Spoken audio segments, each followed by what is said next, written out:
It's Monday morning, 8th December 2025. This is 97.3 Citi FM. The Citi Breakfast Show is the program you're listening to. My name is Bernard Kokoavle. It's such a joy to bring you this amazing program.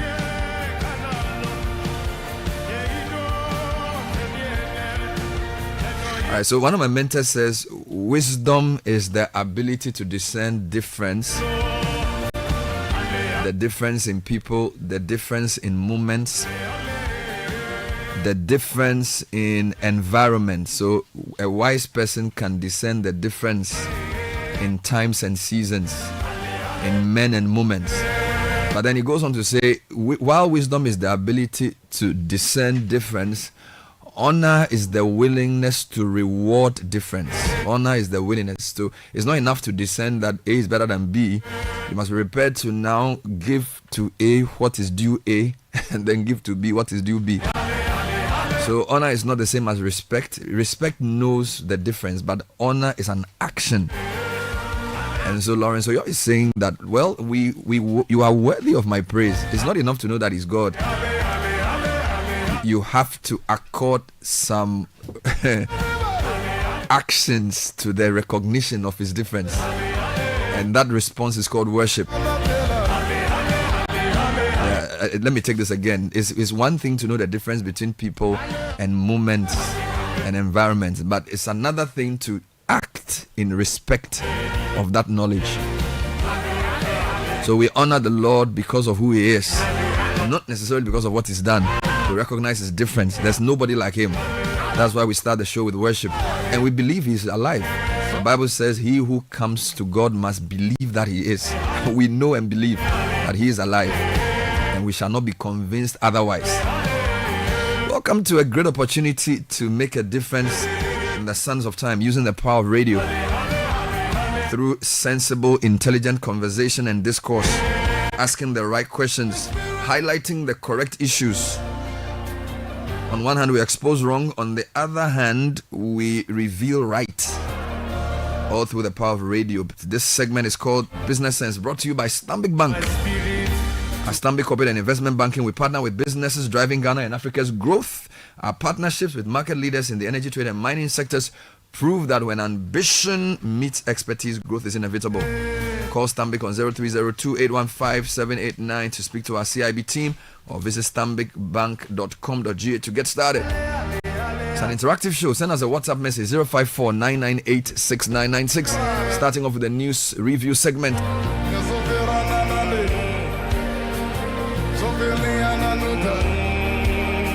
So it's not enough to know the difference in moments or in men. You must be willing to reward that difference with attention to detail, with following instructions to the letter. You give honor to whom honor is due. Scripture says, render to whom is due honor, custom to whom custom. So the appropriate response to that wisdom is an action of honor.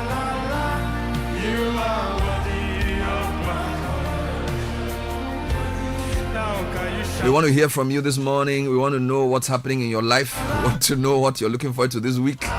Today is the 8th day of the month of December. Happy birthday to former President, His Excellency John Diewo Ajekum Kufuor. Oh my God. After a long period of rollings, Kufuor came in. And then we had the democracy also moving. So we bless him. We are grateful to God for his life. Wishing him all the best. One of the fathers of the nation. A nation must learn how to recognize and honor its fathers. We shouldn't wait for them to die before we do that. So happy birthday to His Excellency John Ajekum Kufuor. With that, I bring in my two friends, Caleb Kuda. Good morning. Good morning, Bernard. And the soft-spoken Fantima, Samuel Akom. Good morning. Good morning, boss. Good morning. It's good to have you guys. What are the headlines for the morning? So, Ghanaian Times this morning starts with Pambro sought wins key motion in McCarthy Hill land dispute, and the GNAFF calls for action on farmers' welfare. Police grabs Wapuli kidnappers, and then also the Supreme Court's verdict ends Maijo land dispute. Okpelo Soa Dean family warns Nungwa story. So you are referring to the Ghanaian publisher. The Ghanaian publisher Not the this Times. morning. Yes. Mine is a Daily Graphic. Government shift focus to early numeracy, and President cites basic education failures for poor WASI results. And they also have Prof. Okwe says OSP must go, and farmers, fishers laud government for bold agri initiatives. The Ghanaian Point, cyber threats will not outpace us. We are ready. National Security Coordinator, Ghana can't rely on donors for education. This is President Mahama. And the legendary Mami Tiwa of the Sapon fame has passed on. NIMO seizes excavators, shuts down illegal riverbanks mining in eastern region. And then Kennedy, Japan tops Baumia among NDC floating voters. This is Global Info Analytics. And the publisher also carried the Mamitiwa story. It says Yao Sapon's Mamitiwa dead. And you can't rewrite audited report that is coming in from Auditor General cautioning MIFF. The news center this morning: police arrest 3 suspected kidnappers, rescue 3. National Best Farmer demands irrigation expansion. Road crashes kill 2,429, representing 19.2% increase in 10 months of 2025 over 2024. And Daily Guide front page: Parliament okay $60.7 million presidential jet. I mean, this is a matter that has gained traction in previous weeks. And they have a police rescue kidnapped victim, 3 arrested. And that's what they have on the Daily Guide. Right. Economy Times: BOG plans for a more liquid economy in 2026. Bureaucracy stifling businesses, jobs, and economic expansion. That's a feature story here as well. Other stories are here as well. Republic Press: OSP future hangs in limbo as politics, legal arguments clash over relevance. And they have Brian makes big impression in the western region, and police foil kidnap racket in Wapuli. Victim rescued and 3 arrested. Daily just this morning: Georgia Penny SHS headmaster suspended over sexual misconduct. Power tussle at OSP. Amido reviews all. Former Buffer Stock CEO fights Iyoko over seized assets. And tears flow for late Akwitia MP NS Kumi. We also told NDC bigwig sweep 2025 Farmers Day top awards. And the Inquisitor says Eduji Tambaklo backs OSP. And they also carried a story where 3 have been arrested over Wapuli kidnapping case. And the High Court restrains Chinese national from entering Pambros Salt Limited lands. Right. On the Today newspaper, Mofa shuts down mortuaries in the eastern region over non-compliance. And 82-year-old man named National Best Farmer for 2025. With 6 wives. Yeah, man. He's a big man. Yeah, man. 82-year-old man, on. 6 wives, and many Now, acres of he's land. feeding the nation. I tell you. And he's filling the land. Soldiers attempt to seize power in Benin. We are told. Yeah.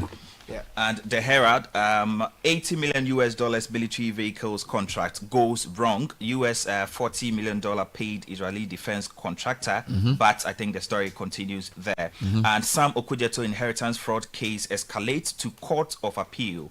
That is what the Herald has on their front. The Informer this morning: Martin Kwebu's hypocrisy exposed over baseless attacks on Kisie Jabing, OSB, etc. And Mahama won't abolish OSB. Ayariga others told. And then also EduWatch links delayed teacher motivation payment to poor WASI results. Really? Okay. And BNFT, Business and Financial Times: mineral royalties surge across all subsectors in 2025. I mean, I'm pretty sure it's related to the lithium deal that has been. The conversation has been held in the past weeks. And they have BOG prepare sweeping cybersecurity overhaul for banks and fintechs. They also have CWG cybersecurity expansion to protect manufacturers from rising cyber threats. The Chronicle is big on the SP this morning. Fight against corruption. Don't dare scrap OSP. Yunus Afuseni Kofi Bento reject MP's calls to collapse Ejabin's office. And we are told that he has survived 2 assassination attempts. I'm talking about the special prosecutor. And Pambros secures interlocutory injunction against Tang Wei and others. Daily Analyst, they also have the story you just read. Court restrains Chinese national from Pambros lands, and then police foil kidnap operations and recover 70,000 Ghana cedis ransom. I'll take you abroad to start the online stories. The Nigerian leading website, This Day Online, is reporting that how Tinubu ordered Nigeria's military to fall Benin coup. Yeah, apparently he sent in air and ground troops, and the federal government said it was a direct assault on democracy. Now, in Ghana, the reaction to the coup attempt has been very interesting. So, for example, Channel One News interviewed Professor Vladimir Chudan. So he says ECOWAS must strategize and not rush troops to Benin. This is Chudan. So, ECOWAS says they are deploying a standby force to Benin. In other headlines on citynewsroom.com, Road Ministry closes of Ankon Sawam Road for major asphalt works. And then Kufuor says unity is key to MPP's future progress. He also says MPP was punished for DDEP, National Cathedral, and PDS, among others. And then rising breast cancer cases strain Kolebu surgeon demands more centers. Channel One News is leading with this interesting headline: Cartels thrive in Ghana as the country lacks competition law. This is CATS International.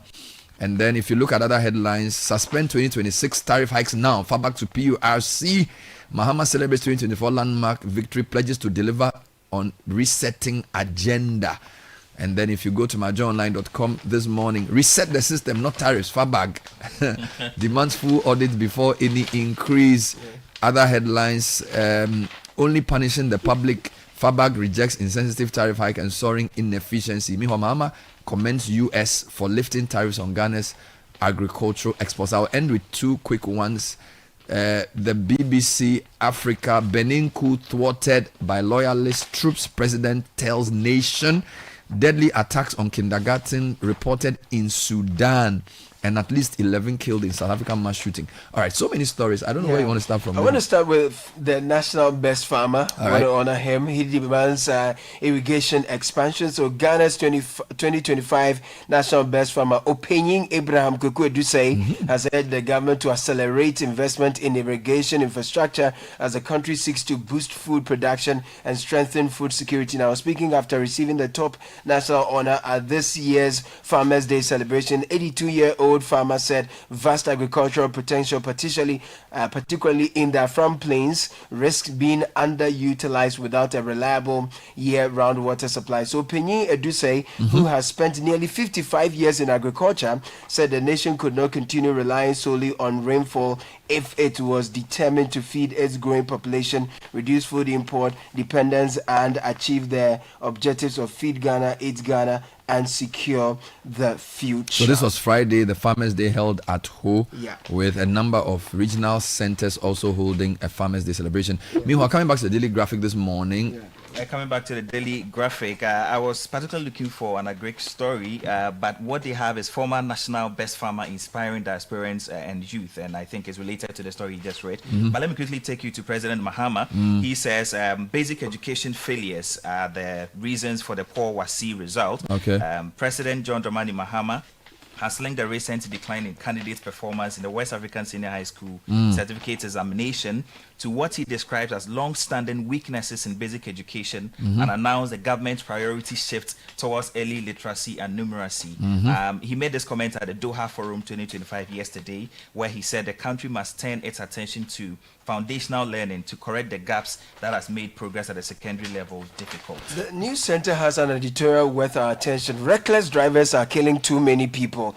Ghana is in the grip of a road safety crisis, and the latest figures are nothing short of alarming. Between January and October 2025, 1,937 people lost their lives in road traffic crashes, a 19.2% increase over the same period in 2024. These are not mere numbers. They are fathers, mothers, sons, daughters, and actually, it says 2,429 between January and October. That's so correct. For the year. Yes. So far. Yes. So it goes on to say that each fatality represents a family shattered, a community in mourning, and an urgent reminder that our roads are increasingly deadly, and the gender breakdown is stark but familiar. 80% of fatalities were men, while women accounted for just 20%.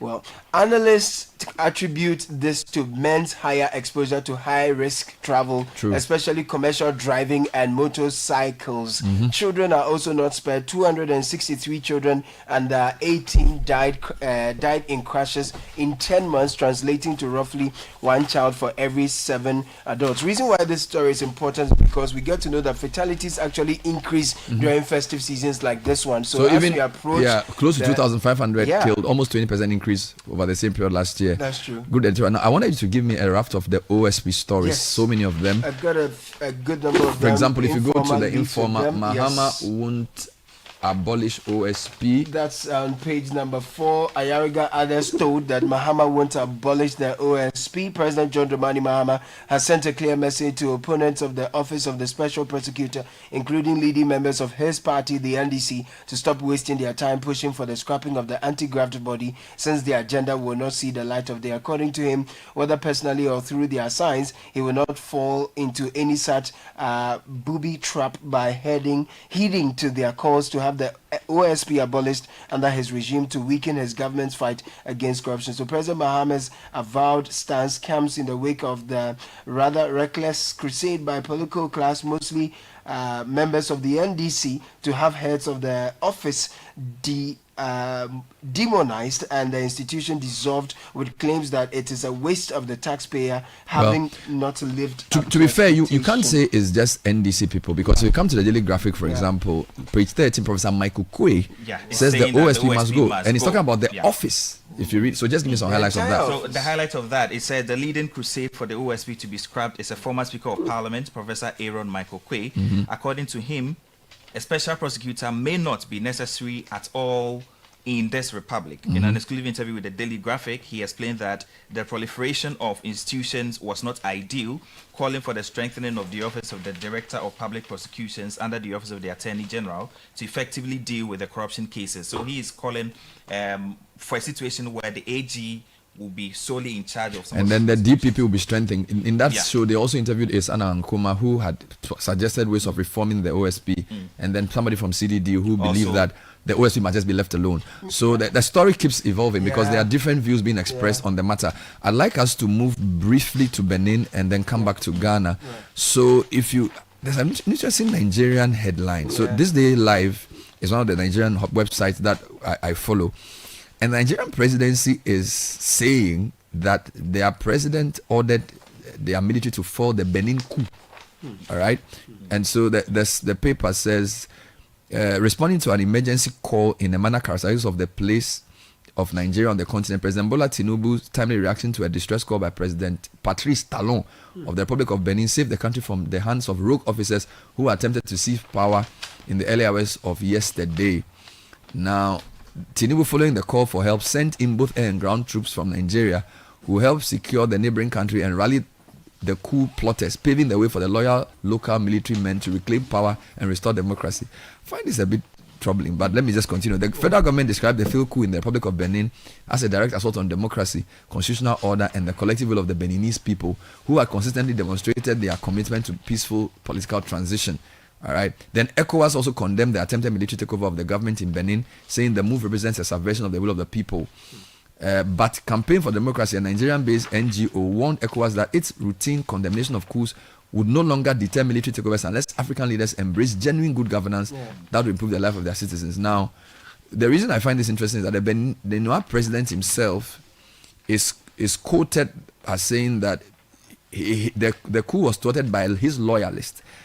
Let me read the story from the BBC, and I didn't see a Nigeria reference in that story. Benin's president has appeared on television to reassure citizens that the situation was now totally under control following an attempted coup earlier in the day.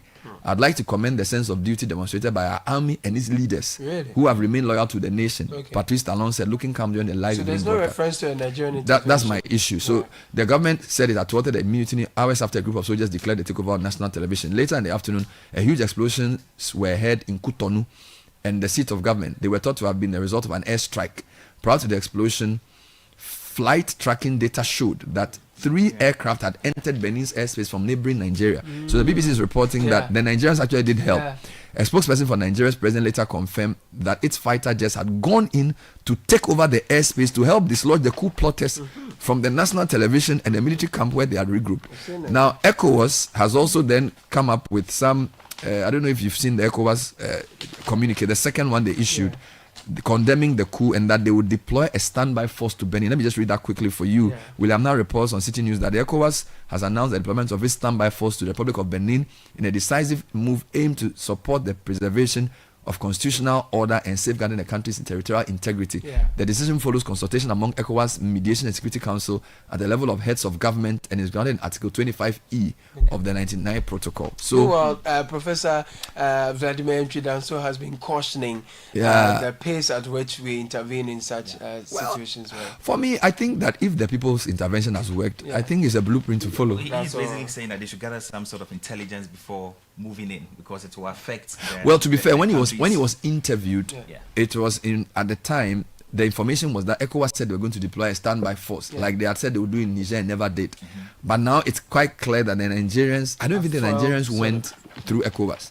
They went based on on the behest of. yeah. So it's something we need to think about and discuss. Then Pambros secures interlocutory injunction against Tang Hui and others. Ben Isbese is writing on the Chronicle, in the Chronicle this morning, page 2, that Pambros Salt Limited has secured a significant legal victory at the High Court in Accra after the court granted an interlocutory injunction restraining two individuals, Tang Hui and Ni Adam Kwateg Korte, from entering or carrying out any activity on the parcel of land the company has occupied for salt production since 1966. The ruling was delivered on Friday, November 21, 2025 by Justice William Buampon, sitting at the High Court, Land Court 2. So the background is provided. It goes on to let you We know that an story. injunction has been placed on that. Let me basically. give you a crime-related story. Page 6 of the Daily Guide. Police rescue kidnapped victim. 3 arrested.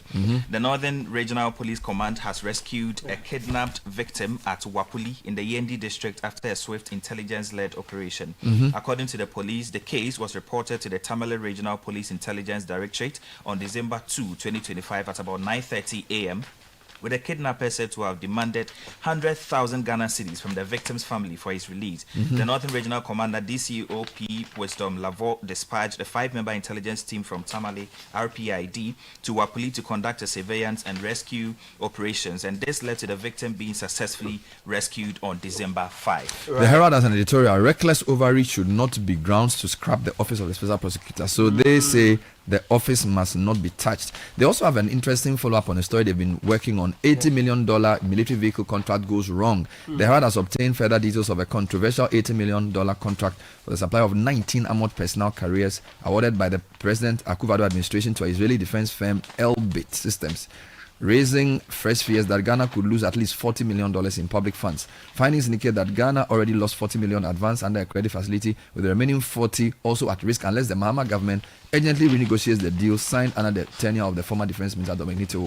It says the role of local intermediaries has also raised serious questions that are as they are demanding an extra $10 million to help the Mahama government save the situation. NIMOS seizes excavators and shuts down illegal riverbed mining in the eastern region. So NIMOS intensified its eastern region offensive on December 6, 2025, delivering one of the most decisive blows here to illegal mining networks operating along the Birim and Ayensu river corridors. From pre-dawn hours until late evening, the NIMOS task force swept through Kwedum, Igbetown, and Ankase Osino in the Ebuakwa South and Fantiakwa districts, dismantling active sites and disabling heavy machinery used in the destruction of forest reserves and vital water sources. And on this related matter, this morning there was a story saying that they are complaining that chiefs and some influential people are kind of foiling. I'll still Galam saying. Yeah. Let me give you 2 quick headlines. I won't get into the details. The High Street Journal says Ho's accommodation crunch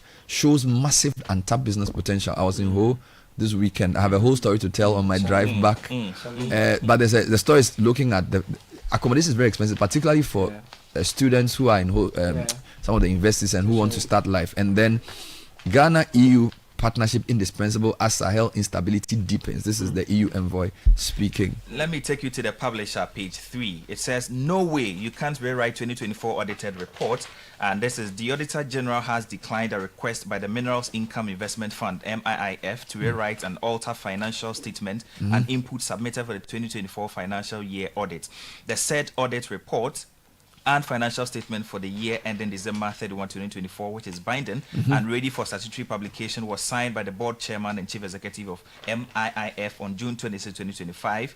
And though the audit report is ready for publication, MIIF wrote to the Auditor General on October 31, 2025, and requested a review and a restatement of the signed statement. But the Auditor General is saying that no way you can't. Well, there's a lot of stories on this MIF thing, because the Herald Online is also reporting that false MIF audit headlines a coordinated agenda to manipulate public opinion, according to insiders. So it's a lot of, in fact, it's not the only institution that has come under the cosh. The Scholarship Secretariat's former leadership, led by Dr. Kingsley Agyemang, is also come under the cosh from the current Ghana High Commissioner to the UK. So Mrs. Sabasita Benson, Ghana's High Commissioner to the UK, has called on the former registrar of the Ghana Scholarship Secretariat, Dr. Kingsley Agyemang, to own up to his recklessness following a recent revelations about scholarship allocations under his tenure.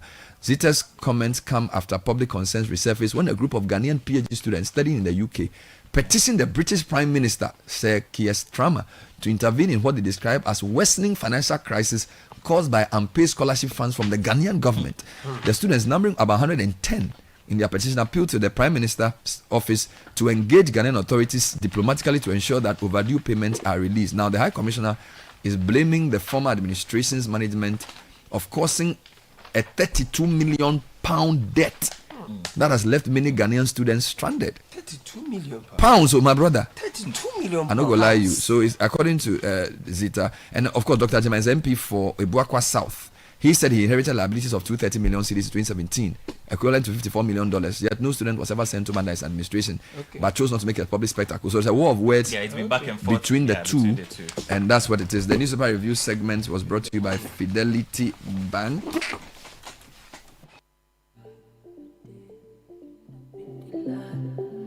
L to the A to the L to the A.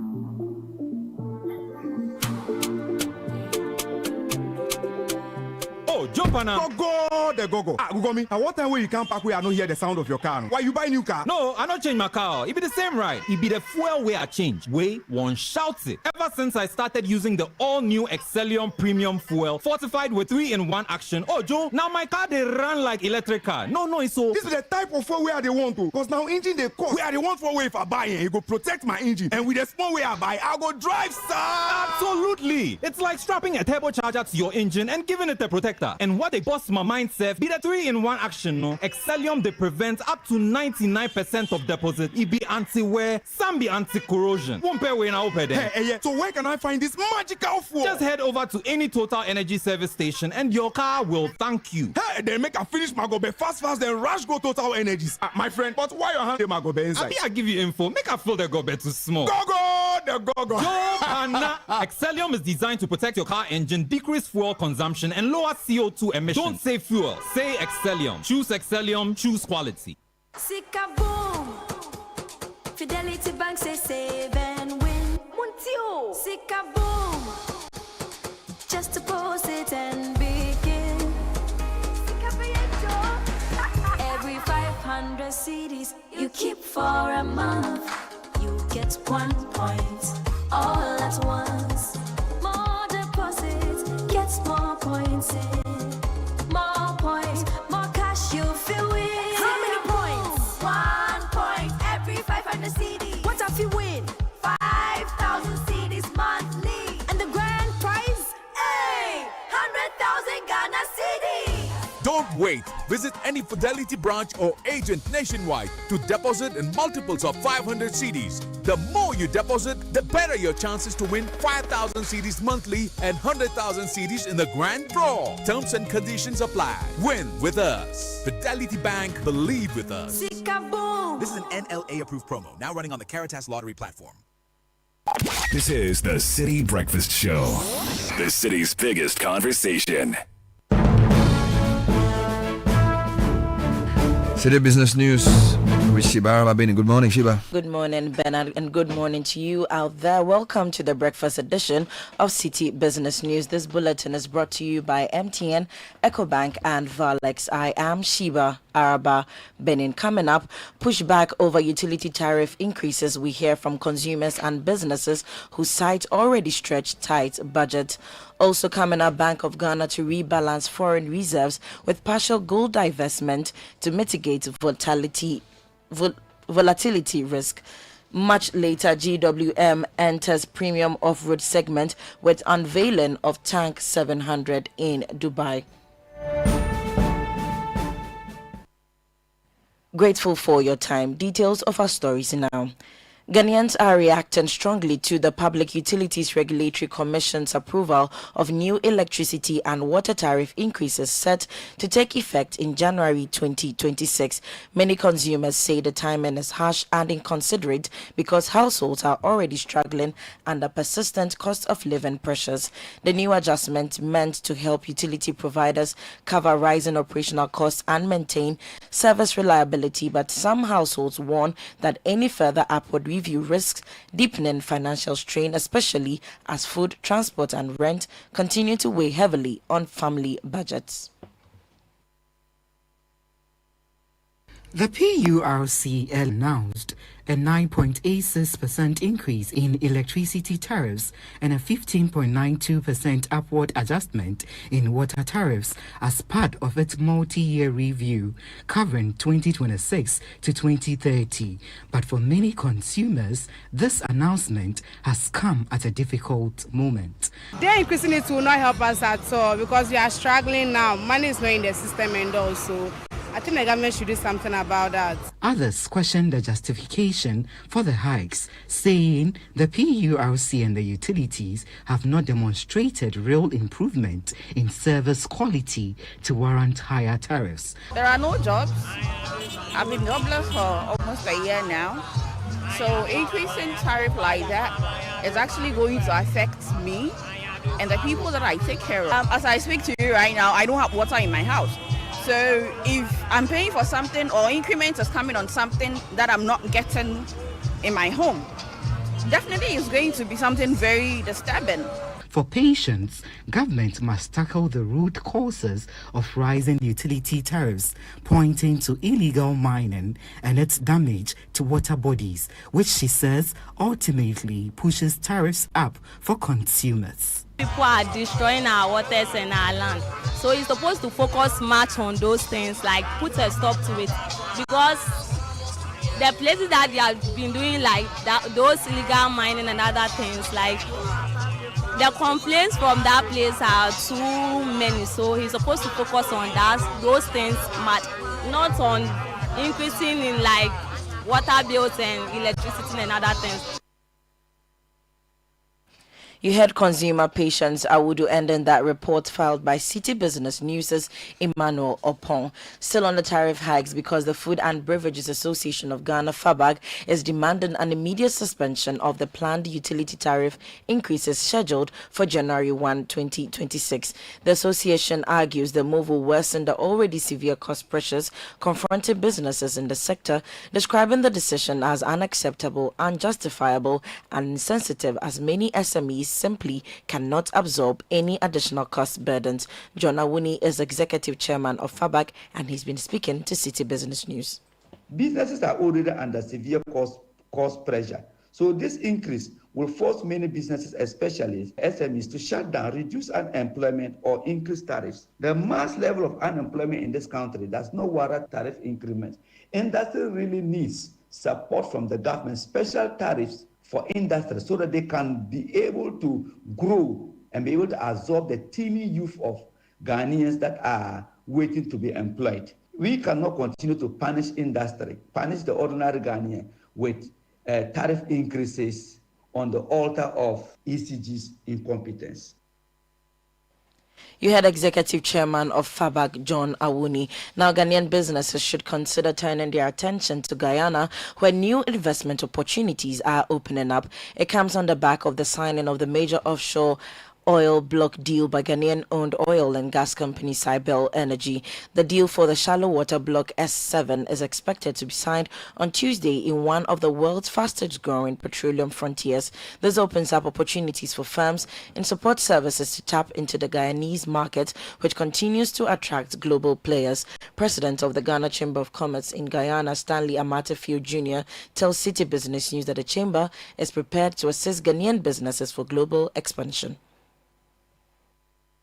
The upstream oil and gas sector has a vast and expansive value chain. I mean, the opportunities are every corner, from logistics to crewing, catering, food supplies, pipe maintenance, commissioning, decommissioning works, vessel supplies, even warehousing. Now, with regards to that, I believe there are a lot of Ghanaian companies that provide those services. And I think it will be a great opportunity for them to explore, especially as a Ghanaian entity has acquired an oil block there. Once exploration starts and the vessel comes in, the opportunities are endless. You need to provide a crew, you need to cater for the crew, and there are Ghanaian companies that are well versed with experience to be able to do that. Obviously factoring in the local content laws. This actually presents a perfect opportunity for Ghanaian entities that are looking to enter into the Guyanese market.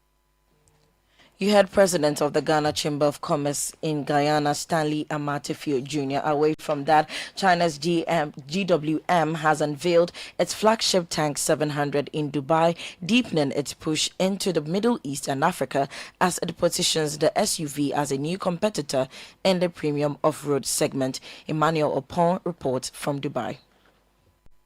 GWM used its 3-day experience event in Dubai to showcase its latest technologies and outline a stronger expansion strategy for the Middle East and Africa. The star attraction, the Tank 700, represents the company's biggest statement yet in the luxury off-road market. Built on a body-on-frame platform, it blends rugged performance with high-end luxury. Speaking at the event, President of GWM International, Parker Shi, traced the automaker's 28-year journey in the Middle East and says the region has become central to the company's global operations. As we move forward, the strength in our foundation in the Middle East remains a key priority. Sustainable long-term strategy, long-term growth requires not only strong products, but equally very strong support system. For this reason, we are upgrading our showrooms and the networks, especially service networks. GWM's Chief Technology Officer, Nicole Wool, also reinforced the company's multi-powertrain approach. I think the Tank 700 is not only a luxury SUV, it's with a quite strong off-road capability luxury SUV, so it can conquer very tough conditions, and it also provides very luxury, very comfortable interior to the customers, so it can actually conquer every conditions and give customers a very comfortable driving experience no matter what the environment is. Speaking on the sidelines of the event, the Chief Executive Officer of Zonda Tech Ghana, Yan, also indicated that the Tank 700 has already been warmly received in Ghana. Because you have already seen Zonda naturally in Ghana, why I managed to bring the Tank 700 to Ghana even earlier than Dubai. I used this story to convince the big boss. I told the big boss, first, Ghana has over 6 million people in the US and in Europe, so Ghanaians have taste. You heard the founder and managing director of Zonda Tech Ghana Limited, Yang, ending the report filed by Emmanuel Opon from Dubai. Moving on, the Bank of Ghana is undertaking a strategic rebalancing of its total foreign reserves, which includes a partial divestment of its gold holdings. This is part of the bank's strategic asset allocation framework, seeking to align the composition of reserves with long-term objectives. By adjusting its exposure, the bank expects to reduce vulnerability to gold price volatility, thereby minimizing the need for active hedging within its defined risk parameters. While the bank maintains an informed view of global gold price trends, it stresses that its approach is not speculative. Instead, it is ensuring the decisions on reserve composition are guided by long-term stability and financial resilience rather than short-term market fluctuations. On the forex markets this morning, the gold is trading at 12 cedis 25 pesos, the British pound at 16 cedis 20 pesos, and that of the euro could be sold to you at 14 cedis 20 pesos. Be guided, however, that these are average rates from forex bureaus and not the Bank of Ghana's interbank rate. And that's our bulletin for this morning. Thanks for listening. I am Sheba Araba Benin. Do have a good business day.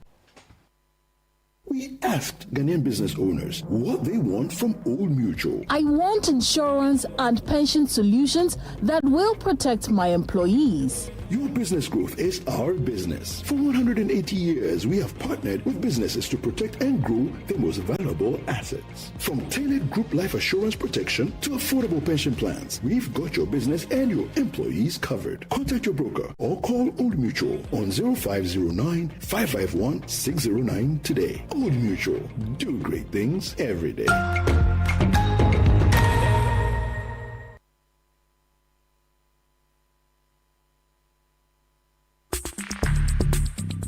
Join the conversation on the City Breakfast Show on Facebook at facebook.com/City97.3, Twitter at twitter.com/City973, and Instagram at instagram.com/City973 with the hashtag CityCBS.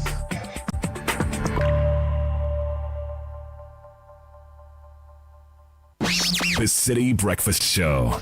Rise above the noise.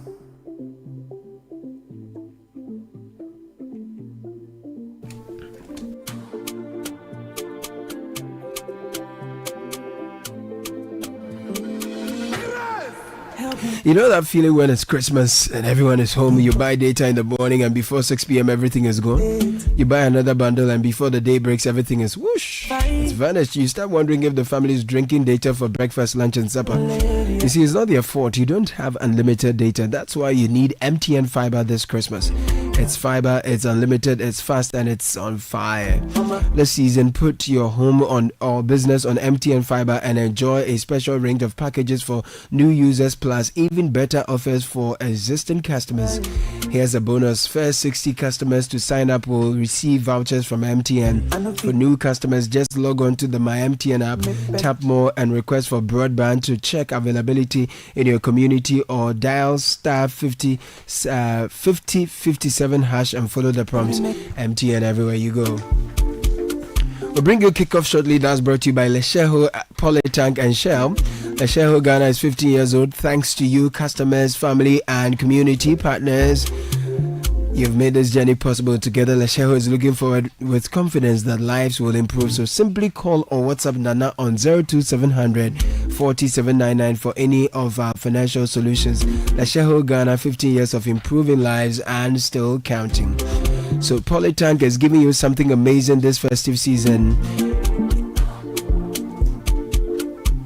You will get a surprise gift if you buy any of their products. Simply walk into any of their authorized Polytank dealer shops, purchase your original Polytank and walk away with a special gift.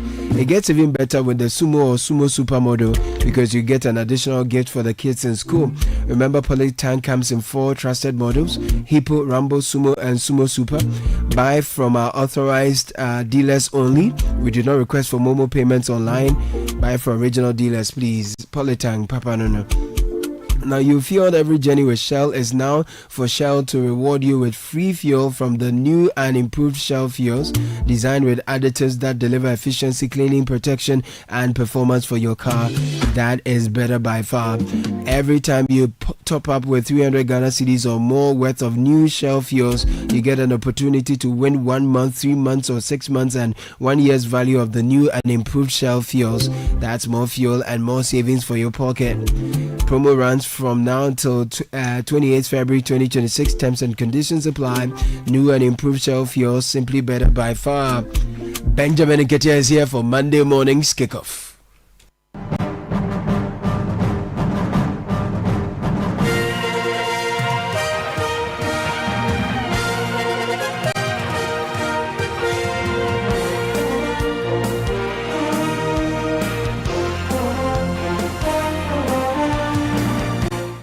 Wonderful morning to all of you out there. It was heartbreak for Arsenal as they fell to a 2-1 defeat at the hands of Aston Villa over the weekend. In Formula 1, Lando Norris has reached the pinnacle of his sport. Plus, we have many updates from the Ghana Premier League.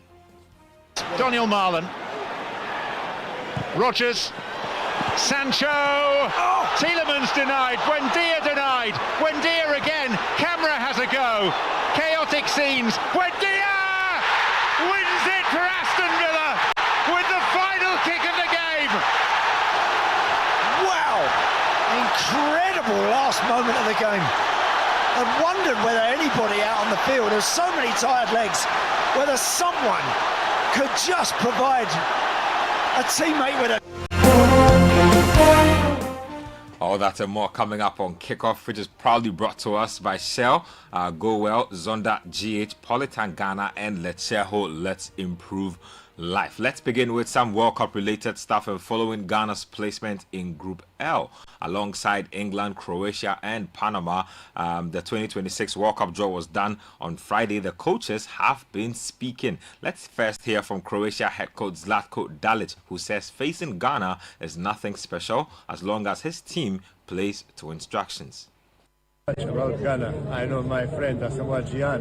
He played with me when I was in LA. I know that will be very tough game. Special Ghana team is very strong, very fast. It cannot be easy for us.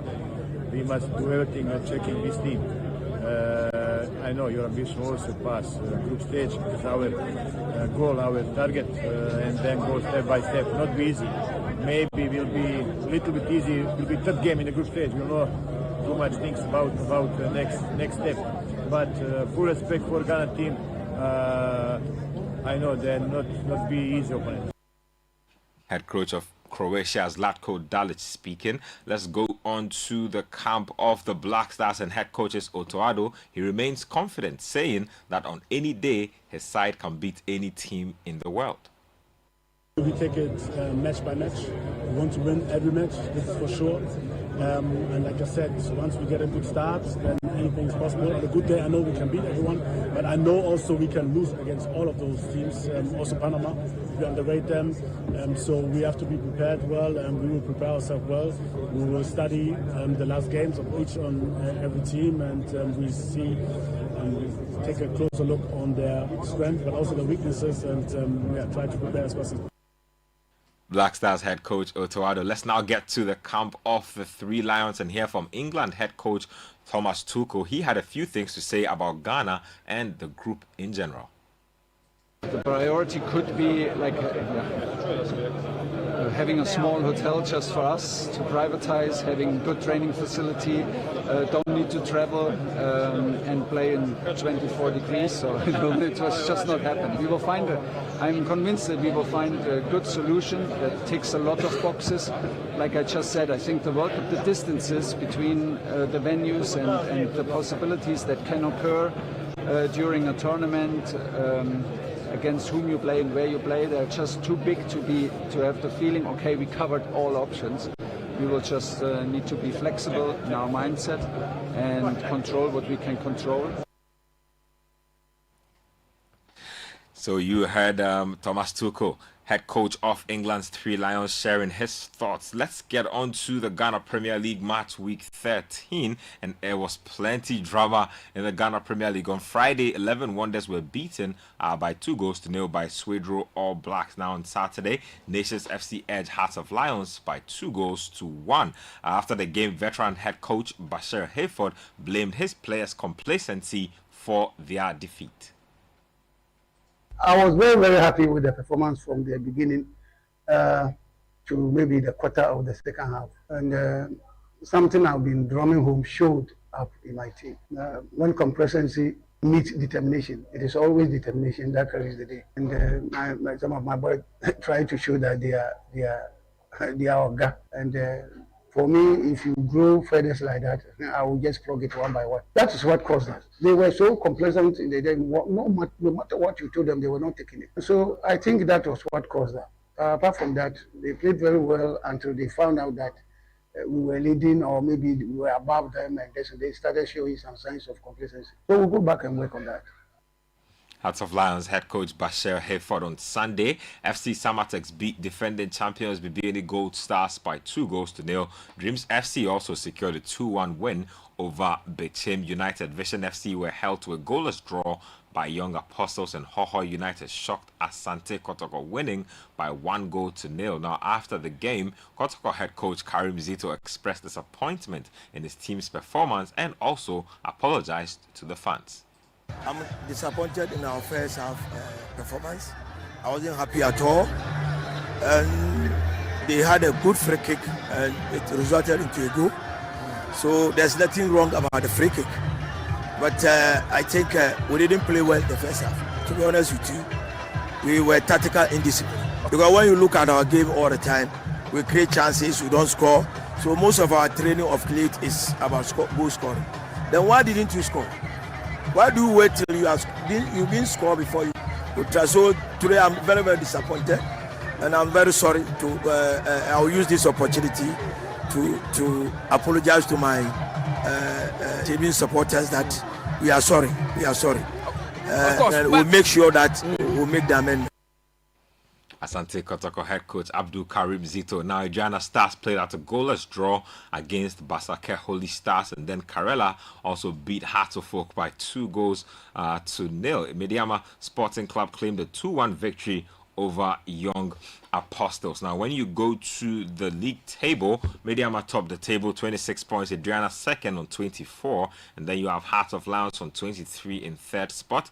BBN Gold Stars fourth on 22. And then Kumasi Asante Kotoko coming in the fifth spot. Let's get to some foreign news in the Premier League.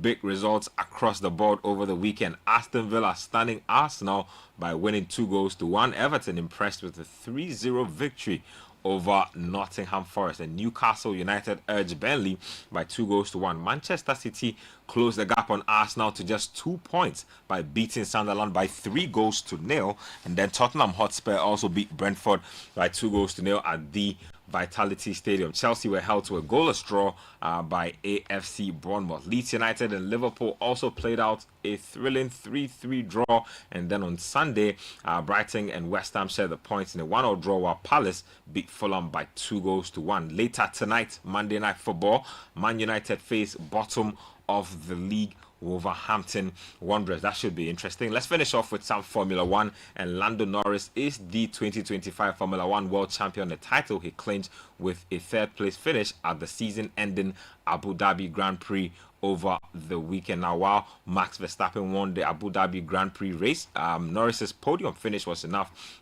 for him to secure his maiden Drivers' Championship by a margin of 2 points in the overall standings. He had a few words to say. I mean, the most happy I've ever been. That's an easy one. I don't know what I'm meant to say, honestly. A lot goes into a season like this.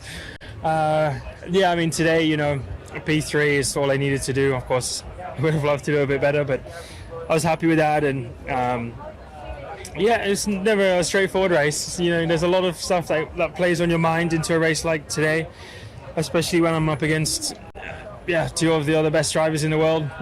So, you know, you always expect the worst in a way. But today was a fairly smooth day, and I achieved my little dream from many years ago. A dream that I shared with my parents, my whole family. They've all supported me since I was a kid. So F1 champion Lando Norris bringing an end to this morning's edition of Kickoff. I am Benjamin Nketia. Kickoff proudly brought to us by Shell, Zonda GH, Politan Ghana, and Let's Let's Improve Life. The small sport at citysportsonline.com.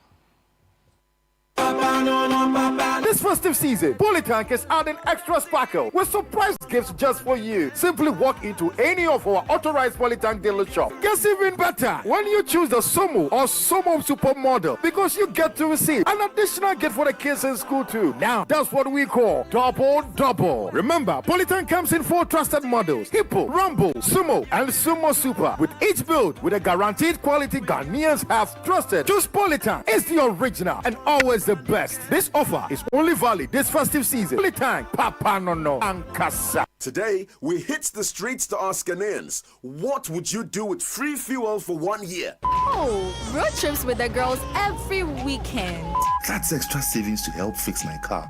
Charlie, 1 whole year, I'll finally be able to visit my mom without worrying about the distance.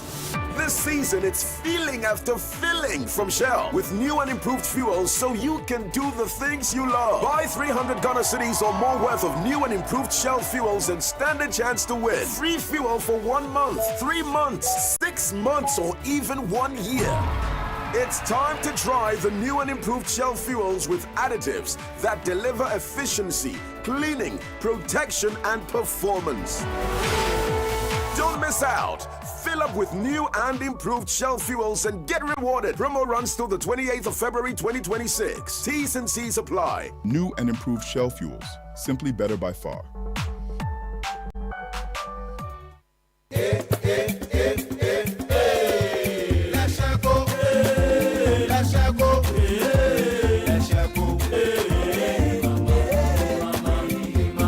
If you need unique services, innovative financial solutions, we deliver on our promise, cause we are number one. Let's share go, we improve your life. Let's share go, let's share go, hey mama, hey mama, hey mama. Even when you're stuck with nothing, no matter your situation, let's share go, we improve your life. Let's share go, hey, let's share go, hey, let's share go, hey mama, hey mama, hey mama. Let's share go, we improve your life. This festive season, Polytank is adding extra sparkle with surprise gifts just for you. Simply walk into any of our authorized Polytank dealer shop. Gets even better when you choose the Somo or Somo Super model, because you get to receive an additional gift for the kids in school too. Now, that's what we call double. Remember, Polytank comes in 4 trusted models: Hippo, Rumble, Sumo, and Sumo Super, with each build with a guaranteed quality Ghanaians have trusted. Choose Polytank. It's the original and always the best. This offer is only valid this festive season. Polytank, Papa no and Kasa. The Money Matters segment is brought to you by Petra. Petra, achieve more. Welcome to the Money Matters segment with Petra. Diversification protects you from the unknown. Spread your investments across risk levels, timelines, and asset types. One asset type can't carry your entire future. Petra's diversified financial solutions help you stay protected. Speak to a Petra advisor today. Dial *447*70#. Let's do life together. Petra, achieve more. The Money Matters segment was brought to you by Petra. Petra, achieve more. Join the conversation on the City Breakfast Show on Facebook at facebook.com/City97.3, Twitter at twitter.com/City973, and Instagram at instagram.com/City973 with the hashtag CityCBS. Ma, Mama, please can I have some milk in my Milo? Have you tasted it? No. But I didn't see you add milk. Hey, taste it before you ask me any question. Hey, milk na chumu say. This is Milo all in one. Milo Pampa, cocoa, malt, milk and show, everything is inside. Milo All-in-One already comes with more milk. Just mix with water and taste the nourishing goodness of quality cocoa, malt, and more milk all in one sachet. Milo, the energy to go further. This advert is FDA approved. Make a choice. Go for it. You need support to achieve. A new verse awaits you. The Republic Verse, where you're treated as uniquely as you are. Succeed, thrive, outshine yourself. This is our verse. The Republic Verse. Join the Republic Verse and big up. Republic Bank, we're the one for you. When malaria strikes your home, it strikes everything. No more endless worry because of malaria. Fight malaria back with Vegetem. It's effective, safe, and fast-acting against malaria. Vegetem is also available in suspension for children. Vegetem. Tough on malaria, easy on you. Bought and distributed by Panacea Pharmacy Limited. Contact 059-380-2668 for bulk purchases. Always test for malaria before treatment. This advert is FDA approved. OCM. If you're hungry and you know it, OCM. OCM. If you're hungry and you know it, OCM. OCM. If you're hungry and you know it and you really want to eat. If you're hungry and you know it, OCM. OCM. If you're hungry and you know it, OCM. OCM. If you're hungry and you know it, OCM. OCM. If you're hungry and you know it, and there's nothing in the fridge. If you're hungry and you know it, OCM.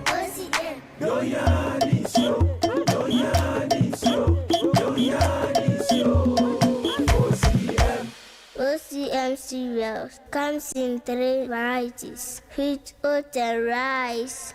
Hello everyone, I am Sewami here. I love OCM, be it in the morning, afternoon, or evening. Ready to eat? This advert is FDA approved. The Kakamutobi come out in the festive season, and they are as scary as our bills. But we don't want to miss out on parties, family, and festivals. Whether you say Akwaba, Maraba, Wezo, or Obake, EcoBank says tap into Vibes in the 5-star enjoyment promo. Be one of 10,000 lucky winners when you deposit multiples of 400 Ghana cedis or take a loan in multiples of 4,000 Ghana cedis to win up to 1.5 million Ghana cedis in cash and prizes. 1-year insurance cover, gift vouchers, and more. That's not all. Use your EcoBank card, mobile app, USSD, or POS to transact and enjoy up to 15% discount. Tap into Vibes with EcoBank. T's and C's apply. Bills shouldn't scare you. EcoBank, the Pan-African Bank. EcoBank will never call or text asking you to verify sensitive information like your PIN, Ghana card, or bank card information. Pay better attention to details. Mensaka Mekao! Now what's so dear? Hey, Charlie, what's it? Imagine buying your favorite gadget and driving home a sleek saloon car. Oh, yes. With Max Buys You Shop, You Drive promo, every purchase brings you closer to amazing prizes. Just shop any products from Max Buy between 7th November to 31st December and stand a chance to win a sleek saloon car, TVs, smartphones, and more. Your next buy could make you a winner. So what are you waiting for? Shop now and let's make your dream drivable with Max Buy. Max Buy. You shop, you drive. For further enquiries, call Max Buy on 054-401-9552. Terms and conditions apply. This promo is being run by the NLA on the Caritas Lottery platform. It's finally December and every little moment is lit. So get your MasterCard so you can pay your way easily for all the fun. From evening tea when the Afro beats kick into the morning to an Amapiano party on wheels, tap, scan or click with your MasterCard Desbronya for every payment with exclusive offers on priceless.com/MasterCard December. Give your December the memories it deserves. MasterCard, priceless. This is the Citi Breakfast Show, the city's biggest conversation. The Citi Breakfast Show. Rise above the noise.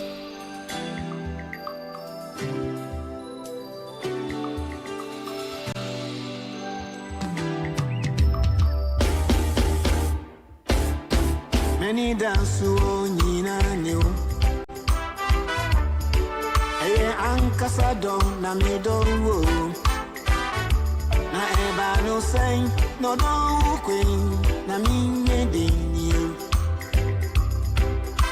Edrubani na me numwana. Anase me koshe konfu. Se obi do wa wana. Jaine uki kano na mintiyo. Alwe chichire bido ulimse. If you only power. Ababa we enyi mimo. Neinano yedi konsolo wana seyo. Sofie. Nase isi onushne budia.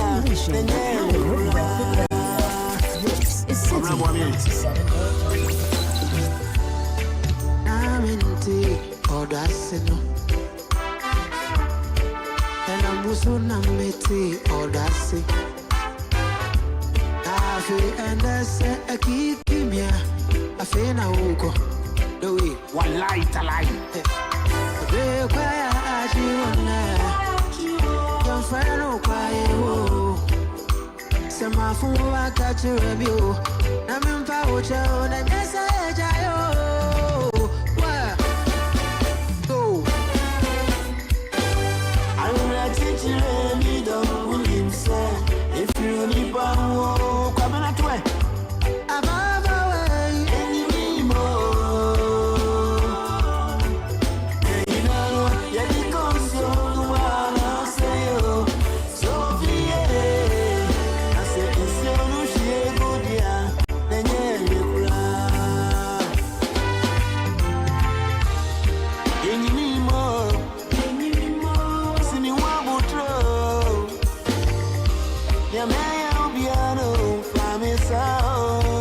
The City Breakfast Show. Rise above the noise.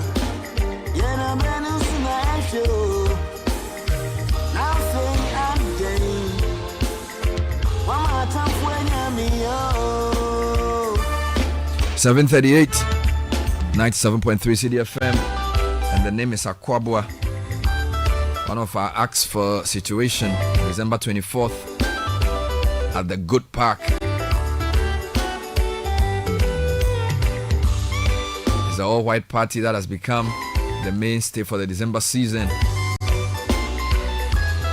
There's also Kofi Kinata, Perez Music, DJ Mingle, and Chinchin Band, bringing you some great tunes over nice food. It's, Channel 1 and Citi 97.3 FM event with support from EcoBank, Bethel Logistics, and Hallmark Cafe. Call 0205 973 973 to book your tables. There's the platinum, the diamond, and the gold table with different offerings of food and drinks available throughout the night.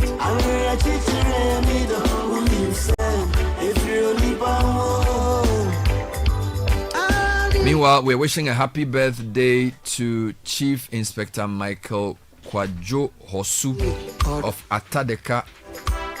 You turn 83 on the 7th of December. We're grateful to God for your life and for all you do for us. We pray that the Lord will continue to keep you strong and healthy. This is from Esinam, Roberta, Aram, Manasseh, Fafa, and Bibi.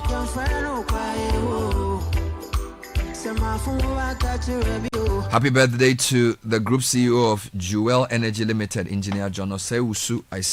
We celebrate your remarkable leadership and exceptional mind, your vision, discipline, and commitment to excellence. Continue to guide our work and inspire everyone across the group. Meanwhile, belated happy birthday to Dr. Abigail Che. May the good Lord continue to bless and keep you. We are honored to be your descendants from your children and your grandchildren.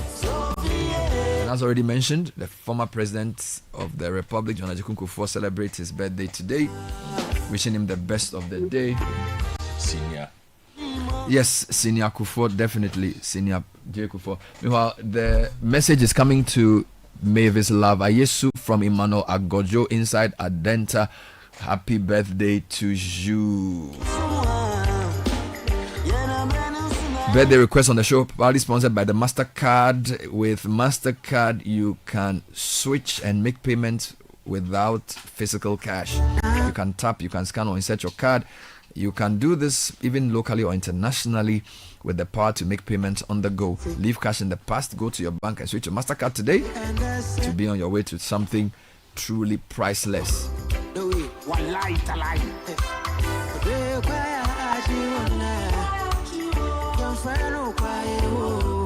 And this morning we're keeping an eye on the work going on the Ofanko Pokuasi Road. There's a particular stretch called the Ofanko White House stretch, which has had some repair works necessitating the closure of the main road, and is going to be closed till the 12th.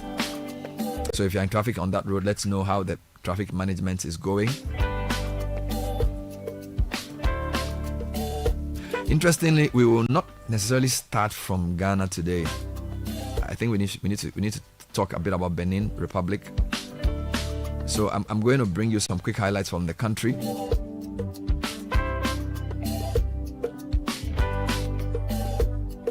Before I go there though, do you know that Absa Access gives you a single secure platform to manage all your banking products across the continent, anytime, anywhere, with real-time insights and intuitive controls? You can streamline operations and make smarter decisions. For more information on how to simplify your financial management, speak to your relationship manager or visit us at absa.com.gh today. That's how we are invested in your story. Your story matters, Absa. If you're concerned about your health, don't let that weigh you down with uncertainty. Get the clarity you deserve with SynLab, who offer fast, accurate, and reliable diagnostic testing, from routine blood work to advanced screenings. With over 5,000 tests and branches nationwide, SynLab delivers the trusted quality you've come to rely on. Our expert team uses cutting-edge technology to provide the answers you need so you can take control of your well-being today. Call 0302-763-580 or visit synlab.com.gh for more information. SynLab is the new MedLab. Get a loan in 60 seconds with Easy Cash from Zenith Bank. Simply dial star 170 hash. Select option 5, option 3, and then option 6. With Easy Cash, no collateral is needed. Apply today. Zenith Bank, in your best interest.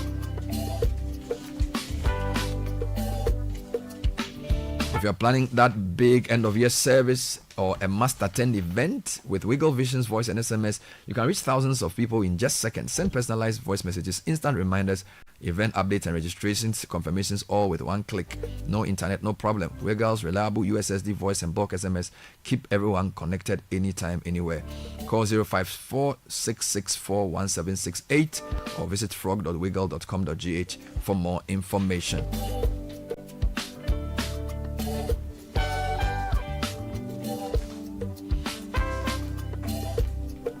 And Afro Arab Properties has a fantastic offer, a house with less than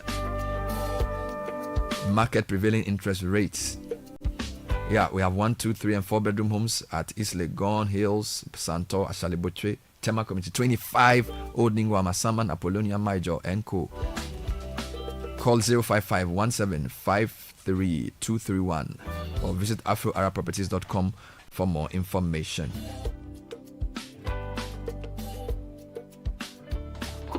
So kickstart your day with the irresistible chocolatey goodness of Twitsco's, enriched with N-Fort. That's a combination of energy-boosting minerals and vitamins, including B vitamins, vitamin C, D, iron, and many more.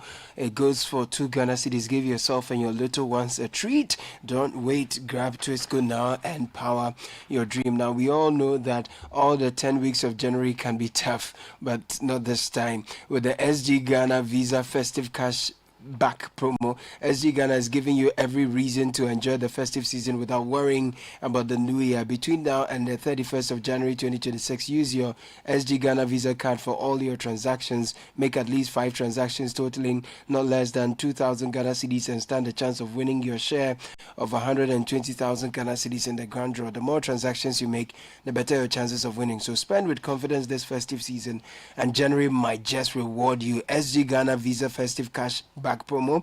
Spend now, smile later. For more inquiries, please call 0302-214-314. The promo is regulated by the NLA on this Caritas Lottery platform. Now, Welcome to Valley View University, where academic excellence meets purpose. Admission is now open at Valley View University. We do more than educate. We shape character, nurture innovation, and empower you to thrive in the 21st century. We offer programs like business administration, nursing, midwifery, mental health nursing, and a lot more that you can find on our website, admissions.vvu.edu.gh. We have campuses at Oyibi, in Accra, Kumasi, and Techiman. We have both graduate and undergraduate programs. So call us on 030-700-1567. Valley View University, where academics meets purpose. Yum Vita infant cereal with milk is making feeding time for babies 6 months and above easy. We have 3 delicious flavors: rice, wheat and maize, and wheat. The baby will get a variety of cereals. Yum Vita infant cereal is enriched with Nutri-V, contains 16 essential vitamins and minerals, including zinc, iron, and calcium. Yum Vita, good nutrition for a good start. All right, so let's start off with a story that caught a lot of people by surprise. So over the weekend, I started getting reports that there was a coup d'etat in Benin Republic, and I was a bit worried because Benin had been projected as one of the most stable West African countries, although we had seen, of course, the challenges with security across the region. And so it wasn't something you would expect to have Benin accused of reporting a coup d'etat. So when Godfred actually posted it, so I said, Godfred, this is not the Benin that you and others had been talking so highly of. It turns out it's a very fluid situation. The guys had gone on air to announce the coup. And interestingly, from what you were telling me, they did not use the economy as the basis for the coup. What was their problem? They had spoken about the insecurity in the northern parts of the country, and then also the constitutional constrictions that had been imposed by the new constitution, and the fact that next year's election, although Patrice Talon was stepping down, and listeners should forgive me, my voice, I'm not feeling too well. So they used those elements as a basis for staging the coup. So they were trying to play on the fears around the insurgencies in the northern Benin to take over the government. And dissatisfaction, and reported dissatisfaction, let me choose my words carefully, reported dissatisfaction within the military on how the government had handled the attack.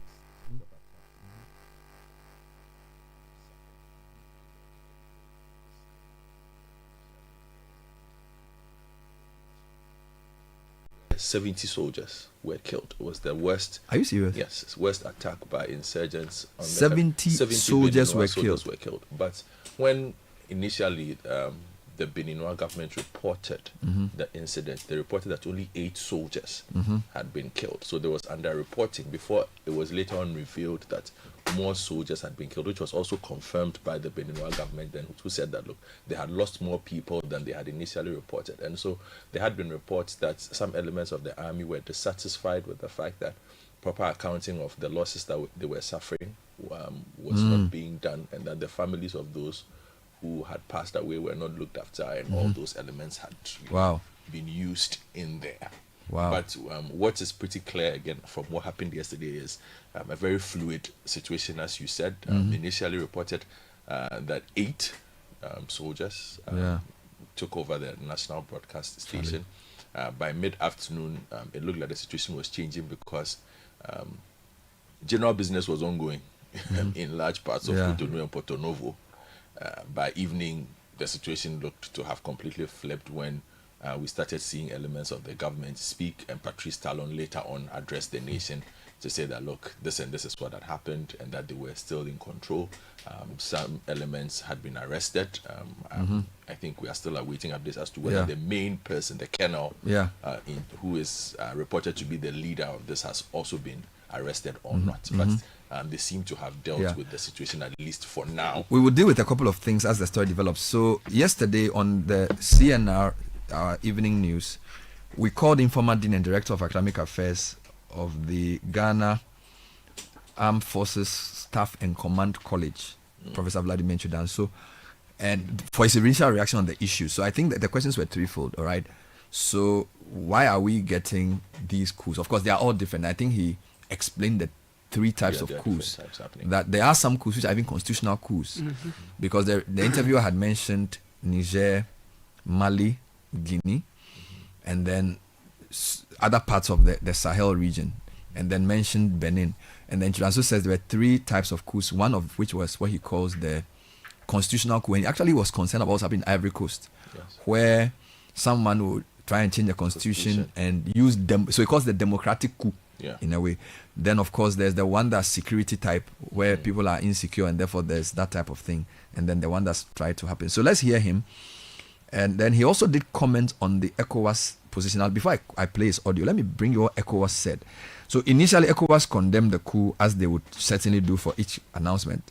But the number 2 statement, so they sent a series of things. The second statement was quite serious. So they said, further to its earlier statement on the Republic of Benin, which condemned the attempted coup, the ECOWAS Commission hereby informs the public that 1. Pursuant to the provision of relevant ECOWAS instruments, in particular Article 25E of the 99 Protocol relating to the mechanism for conflict prevention, management, resolution, peacekeeping and security, and 2, after consultation among members of the Mediation and Security Council at the level of heads of state and government, A, the chair of ECOWAS Authority of Heads of State and Government has ordered the deployment of elements of the ECOWAS Standby Force to the Republic of Benin with immediate effect. 2, the regional force shall be made up of troops from the Federal Republic of Nigeria, Republic of Sierra Leone, Republic of Cote d'Ivoire, and the Republic of Ghana. C, the force shall support the government and Republican Army of Benin to preserve constitutional order and the territorial integrity of the Republic of Benin. Now, then there was another statement I saw. Of course, this was from the Nigerian State House. And it's a story some of my Nigerian contacts sent me as of the earlier late hours of yesterday. State House press release. President Bola Tinubu commends Nigeria's armed forces for protecting democracy in Benin Republic. President Bola Tinubu has commended the gallantry of Nigeria's military on Sunday for responding swiftly to the request by the government of Benin Republic to save its 35-year-old democracy from coup plotters who struck at dawn today. Acting on 2 separate requests from the government of Benin, President Tinubu first ordered Nigerian Air Force fighter jets to enter the country and take over the airspace to help dislodge the coup plotters from the national TV and the military camp where they had regrouped. The Republic of Benin, through its Ministry of Foreign Affairs, in a note verbal, you explain that, requested immediate Nigerian air support, quote, in view of the urgency and seriousness of the situation and to safeguard the constitutional order, protect national institutions and ensure the security of the population. In the second request, the authorities in Benin requested the deployment of Nigerian Air Force assets within Benin Noir airspace for surveillance and rapid intervention operations under Benin-led coordination. The Benin government also requested Nigerian ground forces strictly for missions approved by the Beninese Command Authority in support of the protection of constitutional institutions and the containment of armed groups.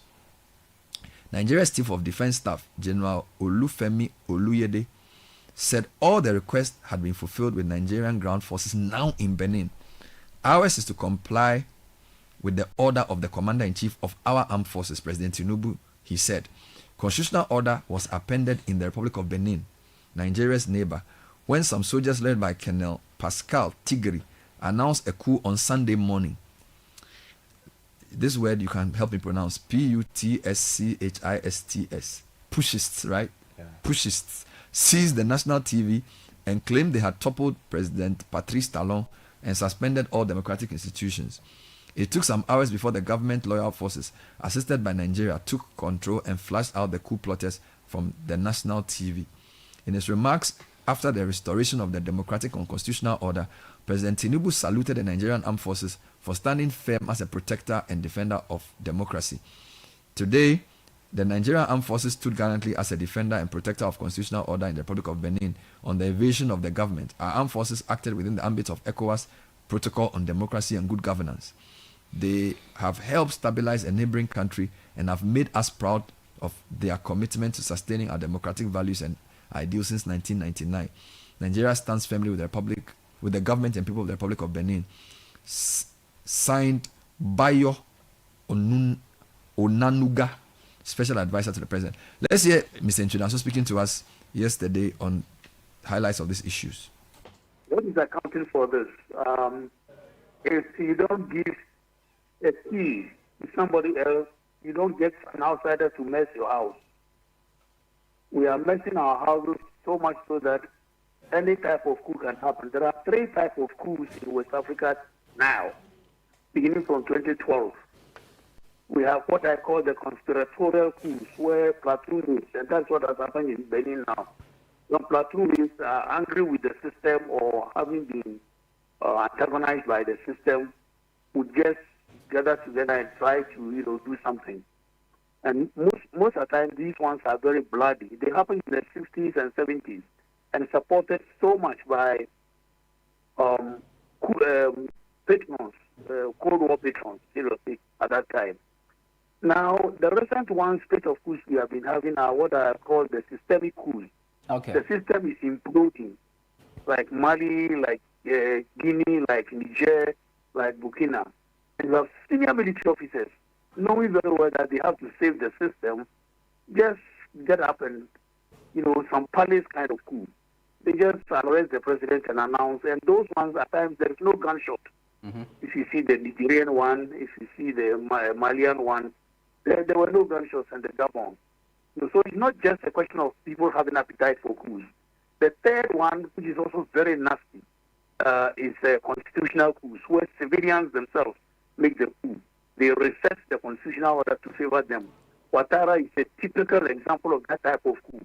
And we seem to be very quiet about such type of coups. It is the most devastating, it is the most annoying of all kinds of coups. Just set the constitutional order and stay on. So what is happening in Benin is part of the ongoing situation where West Africa specifically and Africa in general, we are not putting our house in order very well. And that is why you have any one of the 3 types I've mentioned. Now, these soldiers say they've taken over the country. We've had some government elements come out and debunk these claims. What do you envisage will happen in Benin in the coming days?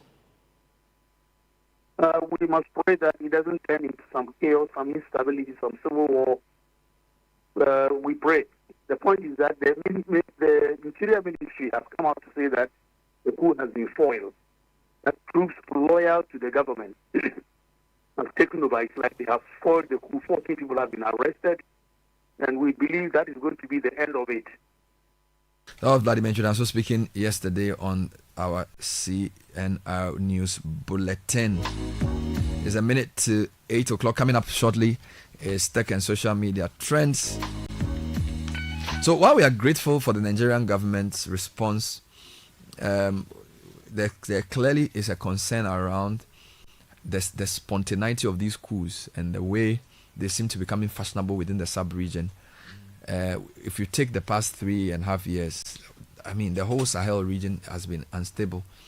And as Godfrey was saying, it looks like the coupists are taking advantage of the insecurity in the sub-region to cause confusion.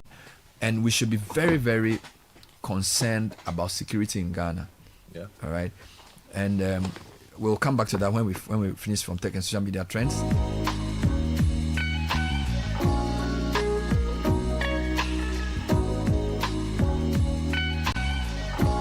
All right, so we're getting into tech and social media trends this morning.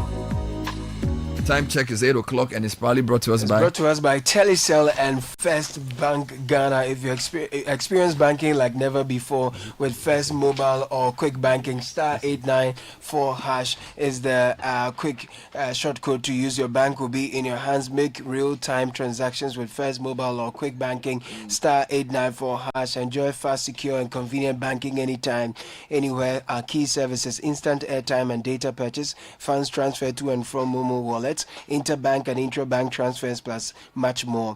Download the First Mobile app from the Apple App Store, Google Play Store. Simply dial *894#. Follow the prompts. Join thousands of customers. Enjoy seamless banking. 0596 921 921 is the number to call. First Bank, you first. And so this morning, Samuel Akom is in the hot seat for tech and social media. Yeah, today you are a super sub. What are the big trends for the morning? Right, when you go all over social media, a whole lot of issues are trending. But let's start off from outside of Ghana, and that is Benin failed coup. I mean, over the weekend conversations where Benin president says it was by a small group of officers. Now, when you go on social media, Nigerians are upset by the involvement of their troops to stop the coup. You know, there are reports that the president of Nigeria sent in troops to help salvage the situation. Why are they upset? Basically, they are saying that they could have been put to better use, according in quotes, quote and unquote. I mean, that's the conversation on social media. Sometimes social media people need to get a chill. Charlie. So that is the first trending issue on social media. Now, another issue is Amejokpe. Yeah, Amejokpe. No. I'm learning the language. I know you're a fancy man. It's tough for you. You know, the best way to do it, if you are putting out a candle, how do you do it? No. Don't forget about the word. If you are blowing a candle to put it up, what do you say? So it's Amejokpe. Okay, Amejokpe. Thank you. Amejokpe walkway. The other fancy woman in the studio is very upset. No, try it. I'm learning this small. With all of you around, I'll get to. So thanks are different. Yeah, but you got it. Amejokpe, try it again. So Amejokpe walkway. We'll accept it. We like it. Yes, Amejokpe. That particular walkway site has shut down for maintenance after a collapse, which resulted in minor injuries. And this has basically sparked conversations on social media on safety of our tourist sites. You know, Christmas is fast approaching, and so the conversation is on how we can strengthen the security measures in all of these. Safety more. Safety. Yeah. So the walkway collapsed, but minor injuries. Minor injuries. And so they've shut the place down for maintenance to be carried out. That's you catch me on it too. Me. And then I'm working on landscape problem and then walkway. You have to live. It's not bad. I'm living. What is life without adventures? No problem. I'll wait for you to go and you come back. I will talk. Continue. I went on a trip somewhere and they put me on a zip line. Long distance. And I was like, I want to walk. They say, here's the thing. The zip line trip is 3 minutes. You use the zip line. If you walk, it's like 4.5 hours. Wow. So you just take the zip line from one end to the other. Charlie. So you're supposed to hold the thing. Yeah, they harness you. Fun. Charlie. Everybody's going smooth through. They all what to come here? Okay. The thing is fine. Charlie, and I was the last person. Shoo. Charlie, I can't feel.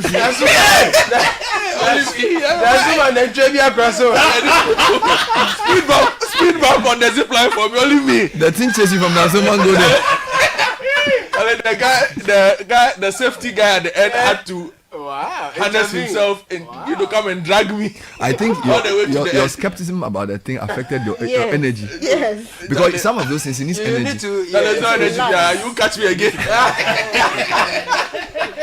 Right, away from Godfrey's experience on that, there was a viral video that showed students ambushing and attacking a teacher in Kede SHS. Yes. Are you serious? According to reports, I mean, the teacher has been implementing strict disciplinary measures, including examination measures. And so, for now, it is unclear, but it has sparked a conversation on discipline in our schools again. They ambush and attack their teacher. Yes, and they sent him somewhere to, hide from the public, and then they assaulted. I hope they've been arrested. For now, the reports we have does not indicate that they've been arrested yet. Yes, but that is. They should arrest them. But the video is clear. You could see students. You could see students ambushing their teacher. Yes, ambushing their teacher on that. There's no fear of God on earth again. That has sparked conversation on discipline in our SHSs again.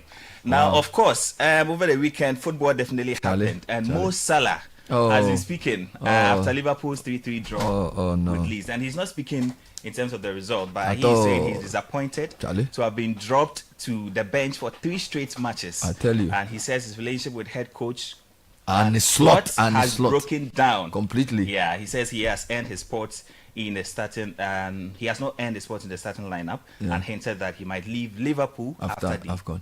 But I'm surprised the World Cup is not trending, because it's something on Friday we watched the draw. It's trending. Yeah, it's trending. Okay. And it's trending because Ghana has been drawn to face England, Croatia, and then Panama in the World Cup. And the conversation is that Ghana is looking at beating Panama to gain 3 points. Panama is also looking at beating Ghana, to gain their first 3 points. Yeah, no serious. And I mean, during the announcements, one of the officials mentioned that he is hopeful that Ghana will beat England. Yeah. And so Ghanaians are also hopeful that prophecy will come to pass. We have to just prepare. We'll beat England on that. Yeah. So away from that, I have to bring you tech news. And in tech news, Netflix has agreed to buy the film and streaming business of Warner Bros. Discovery. Warner Brothers. Yeah, Warner Brothers Discovery for $72 billion in a major Hollywood deal. The streaming giant emerged as a successful bidder for Warner Bros. Ahead of rivals Comcast and Paramount Skydance after a drawn-out battle. Warner Bros. Owns franchises including Harry Potter and the Game of Thrones and the streaming service HBO Max. All right. The takeover is set to create a new giant in the entertainment industry, but the deal will still have to be approved by competition authorities, and so that's all for tech. We don't have a competition authority here. Yeah, that's a problem. Yeah. So, but it affects us. It has to, because if you've realized, those who have DSTV. Indeed, Trump has warned Netflix and Warner Brothers that their deal may pose antitrust problems. Yeah, because we're going to be too powerful. DSTV sent a message to its viewers recently that at the end of this year, all the products that were just mentioned that belong to Warner Brothers are out, removed from their bouquet. Maybe because there's a new ownership, they might renegotiate. Or something. You know what happens on those platforms affects all of us who use content. So don't forget, DSTV itself is now owned by Vivendi. Yes, so there's a lot of emotion in it. Yeah. Thank you very much, Samuel Akom Amejo. Yeah, had it right. Yeah, that's it.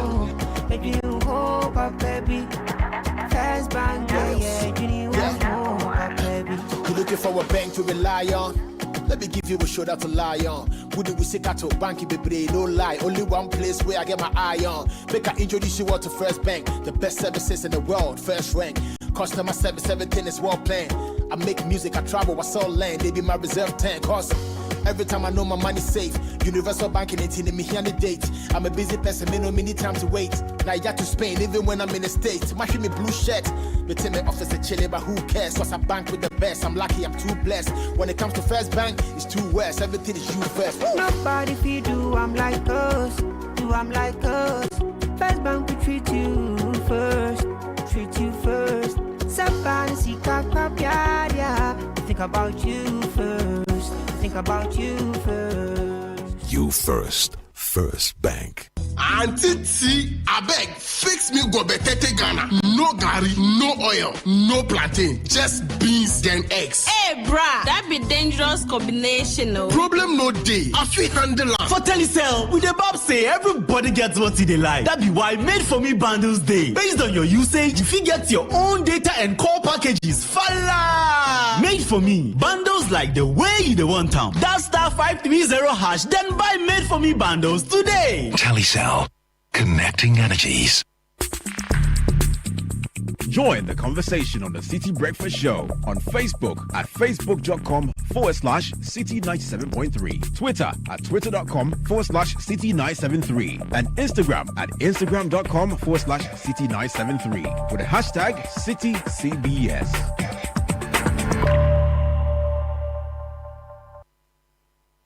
This Christmas Eve, skip the ordinary and step into the extraordinary.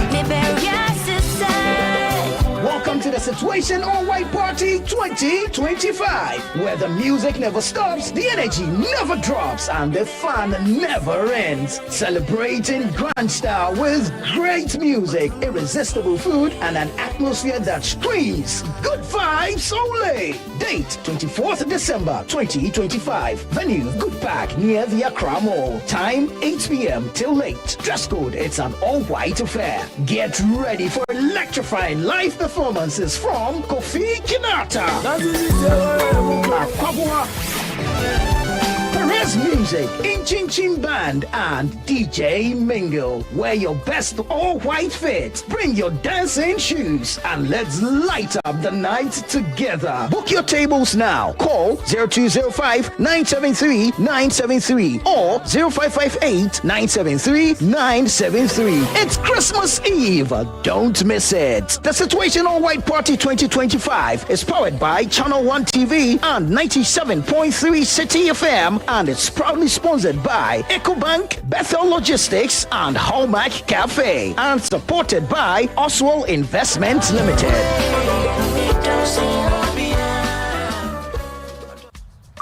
Guys, let me tell you the story of my our day jollof. Mommy had to travel, and guess who she left in charge? My sister, Ifia. I nearly cried. Then Mommy gave her Gino jollof tomato mix and whispered like a ninja. You know our secret, right? If you went online looking for recipes, I said yeah, but when she started cooking, the aroma, then I tasted it. Gino jollof, so cool. Then our day came. My friends tasted my jollof.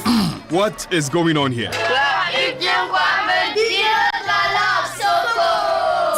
my sister packed one for you. Let me taste it.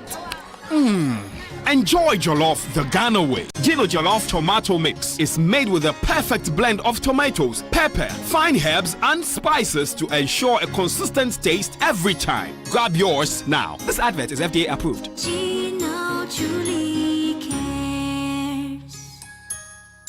We asked Ghanaian business owners what they want from Old Mutual. I want insurance and pension solutions that will protect my employees. Your business growth is our business. For 180 years, we have partnered with businesses to protect and grow their most valuable assets. From tailored group life assurance protection to affordable pension plans, we've got your business and your employees covered. Contact your broker or call Old Mutual on 0509-551-609 today. Old Mutual, do great things every day.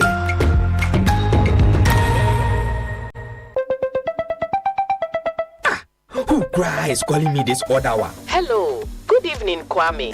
Good evening. We are into baby foods and would like to introduce... Wait a minute. How did you get my number? You just use ways and means to find people's numbers and be calling them by heart. No respect for privacy or anything at all. Oh, Bra Kwame. Is your business privacy ready? Do you collect and use information of people in your line of work, like their name, number, location? You might be doing the wrong things. Whether you're a big company or a small one, you must respect people's right to privacy. Register and be certified by the Data Protection Commission of Ghana. It is the law. You will receive the necessary training, advice, and guided on the right systems to put in place to help protect information you collect about people. Register your company. It's simple and online. Visit www.dataprotection.org.gh to register. Privacy is the responsibility of everyone. Remember, privacy is personal. I used to stress about where to receive my approach car and always used to doubt whether my friend has really sent it. So I asked a friend of mine and he said his wife used to have similar challenges until she decided to receive money transfers from CBG. Well, I can relate because now I receive my money from CBG. It's so simple, fast and secure with no delays and no hidden fees. And I must say, life is now feeling good. Stay connected to your loved ones no matter where they are. With Consolidated Bank Ghana's money transfer services, you can receive money quickly and securely from abroad, whether through MoneyGram, Western Union, PayAngel, TransFast, UnityLink,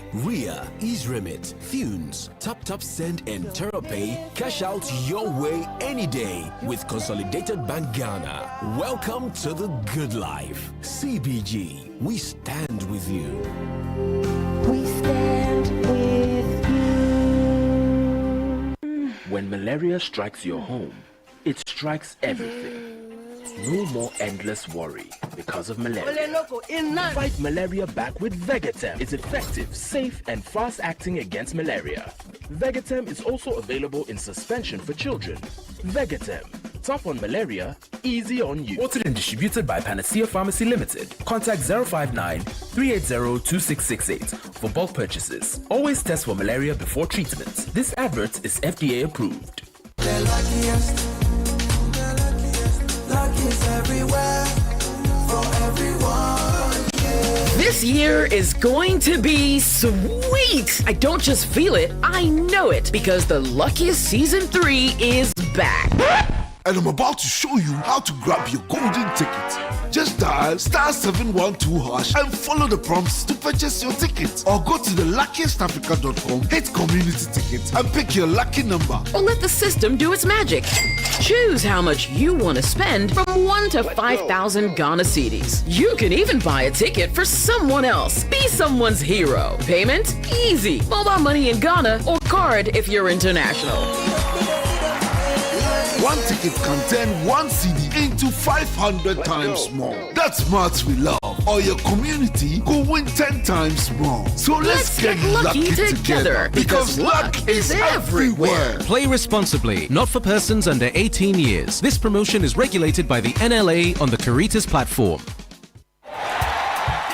It's the season of the Global Football Fiesta and all Ghana is lined up to celebrate. The exciting part, you could experience live action alongside other winners in the GCB Pack to Pack promo. Save, win, go! Yes, simply deposit and maintain 300 Ghana cedis or more in your GCB savings and current accounts and earn points. Save more, accumulate more points. Increase your chance to win Megagantuan prizes every month. TV sets, cookers, freezers, washing machines, and lots more. Plus the ultimate all expenses paid trip to experience global football. Yankee, here we come with GCB Part to Part promo. Save, win, go. Get in the game 1st December 2025 to April 2026. T's and C's apply. This promo is under the NLA Caritas Lottery platform. GCB, your bank for life. This is the City Breakfast Show, the city's biggest conversation.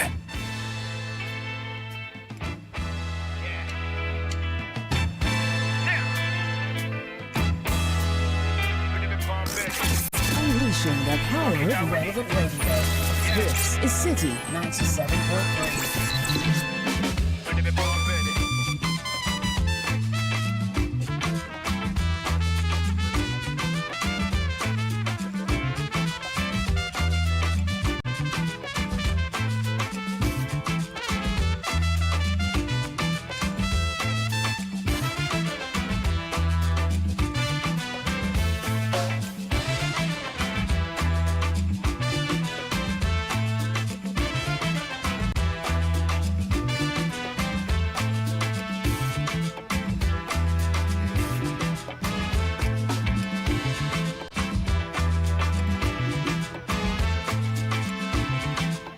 19 minutes past the hour of 8. Receiving money from your loved ones abroad should never be complicated. With CBG Money Transfer Services, you enjoy a fast, secure, and convenient way to access your funds abroad. Visit any of our branches to receive transfers from leading global partners including Easy Remit, Western Union, MoneyGram, RIA, UnityLink, PayAngel, Transfast, TapTapSend, and TerraPay. All you need is a valid national ID, phone number, and transfer reference number. Will ensure a smooth, stress-free experience from start to finish. For inquiries, call 0302 216 000. Email talk to us at cbg.com.gh or reach us on Facebook and Instagram and X.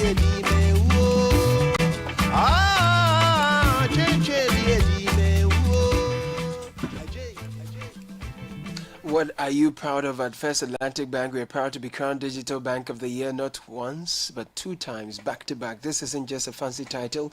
It's a celebration of our commitment and relentless drive to give you the ultimate convenience in digital banking, whether it's through our mobile app, internet banking, USSD, or any of our similar platforms. We make sure your banking experience is truly safe, fast, and secure. So why settle for less? Join the Pepple family today and experience the true meaning of smart banking. 2-time Digital Bank of the Year, back to back if enter your ear. Follow the conversation on all our social media platforms. First Atlantic GH, First Atlantic Bank, refreshingly different. Now it's winning time again, and so grab your phone and let's win together. Choose dial *712#, choose option 1, buy a ticket for yourself. Option 2 will help you buy for someone else. The system can generate a lucky ticket for you when you go with option 1 again, but if you prefer to choose your own lucky ticket, do option number 2, confirm payment with Momo and you'll be in. For online users, the luckiestafrica.com is where to register. Pay with Momo or card and you will be good to go. Now, Accra, are you ready for a magical holiday? Marina Supermarket is turning up the Christmas sparkle.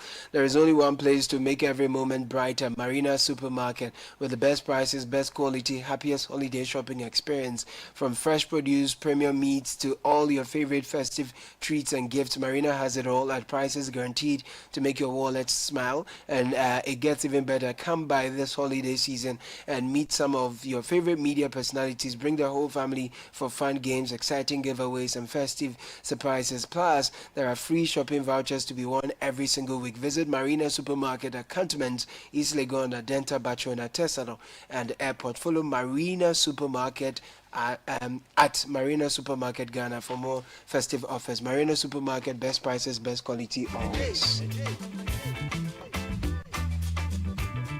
We all hate applying for a loan we don't need, but we also don't want to get stuck in an emergency with no cash. That's why Extra Balance is different. You register for free, get on an overdraft instantly, and you only pay interest if you actually use it. No usage, no charges.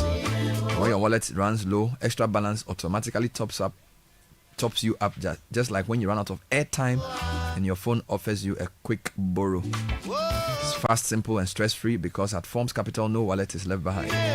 This is for traders, students, or parents. No matter who you are deserving of financial access anytime, anywhere. Get Extra Balance now by dialing star 170 hash, select option 5, option 3, and option 4 to activate Extra Balance. We'll be speaking to Emmanuel Sowate shortly on the situation in Benin and what it means for the region. But our stories are all different. For some of us, it's the thrill of chasing your dream of opening your own shop. For others, it's how they are able to tap their phones and pay for Wache with no stress. Whatever your story is, APSA is ready with digital solutions, travel insurance, and free international debit cards, flexible payment options on loans, and countless other perks that actually match your ambitions. Your story matters, APSA.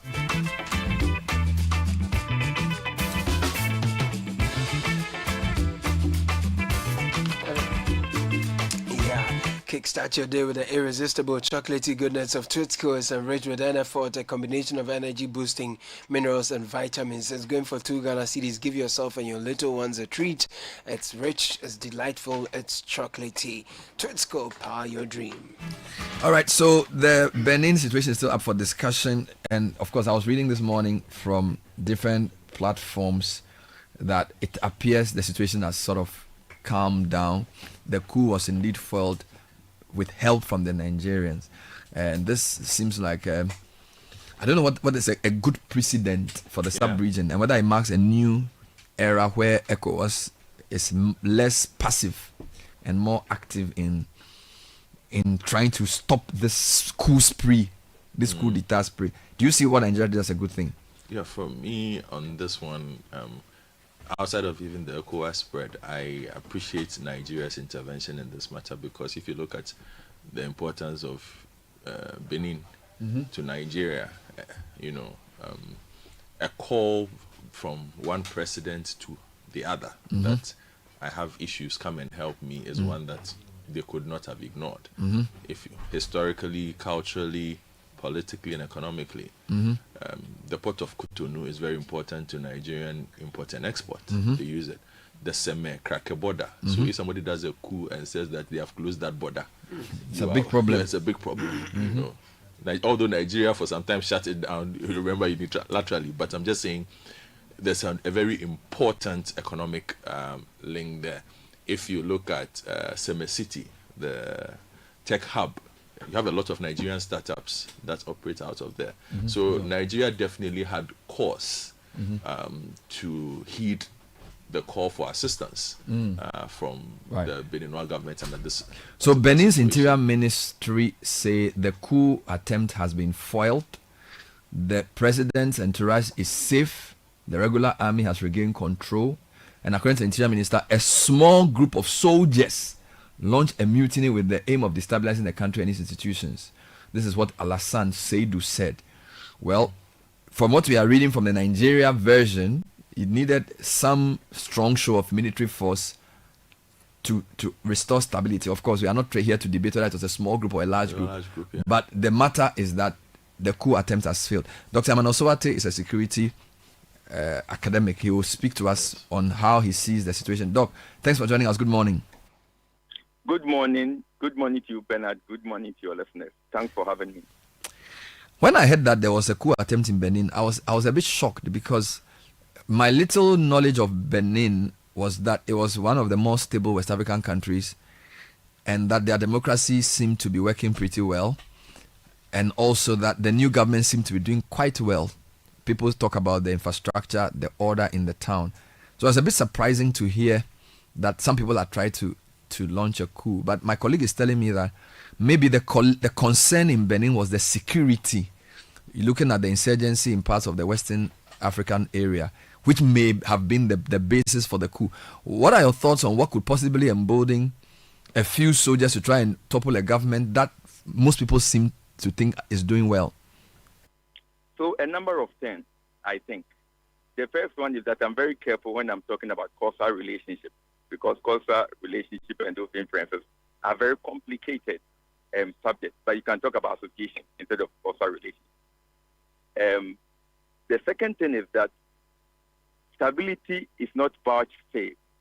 Stability is as a product of so many variables: economic well-being, cost of livelihood, security sector governance and reform, the orientation of the security, and things like that, the role of the media, and things like that. They all have a role to play. And I believe that when some of these variables, and these variables can be graded, right? Some are more primary than others. When some of these variables begin to be altered as a product of internal and external factors, then stability might start wobbling. The degree of which it will wobble will be contingent on so many other factors. So it might wobble in certain countries and then stand like a tsunami of an earthquake, depending on the design of the building. It might sway, you see it visibly swaying, but it comes back to its normal position. So from where I sit, I think that there are many factors. I think for us as a country, one of it is that we shouldn't take our security and safety for granted. I'm sure you come to that question.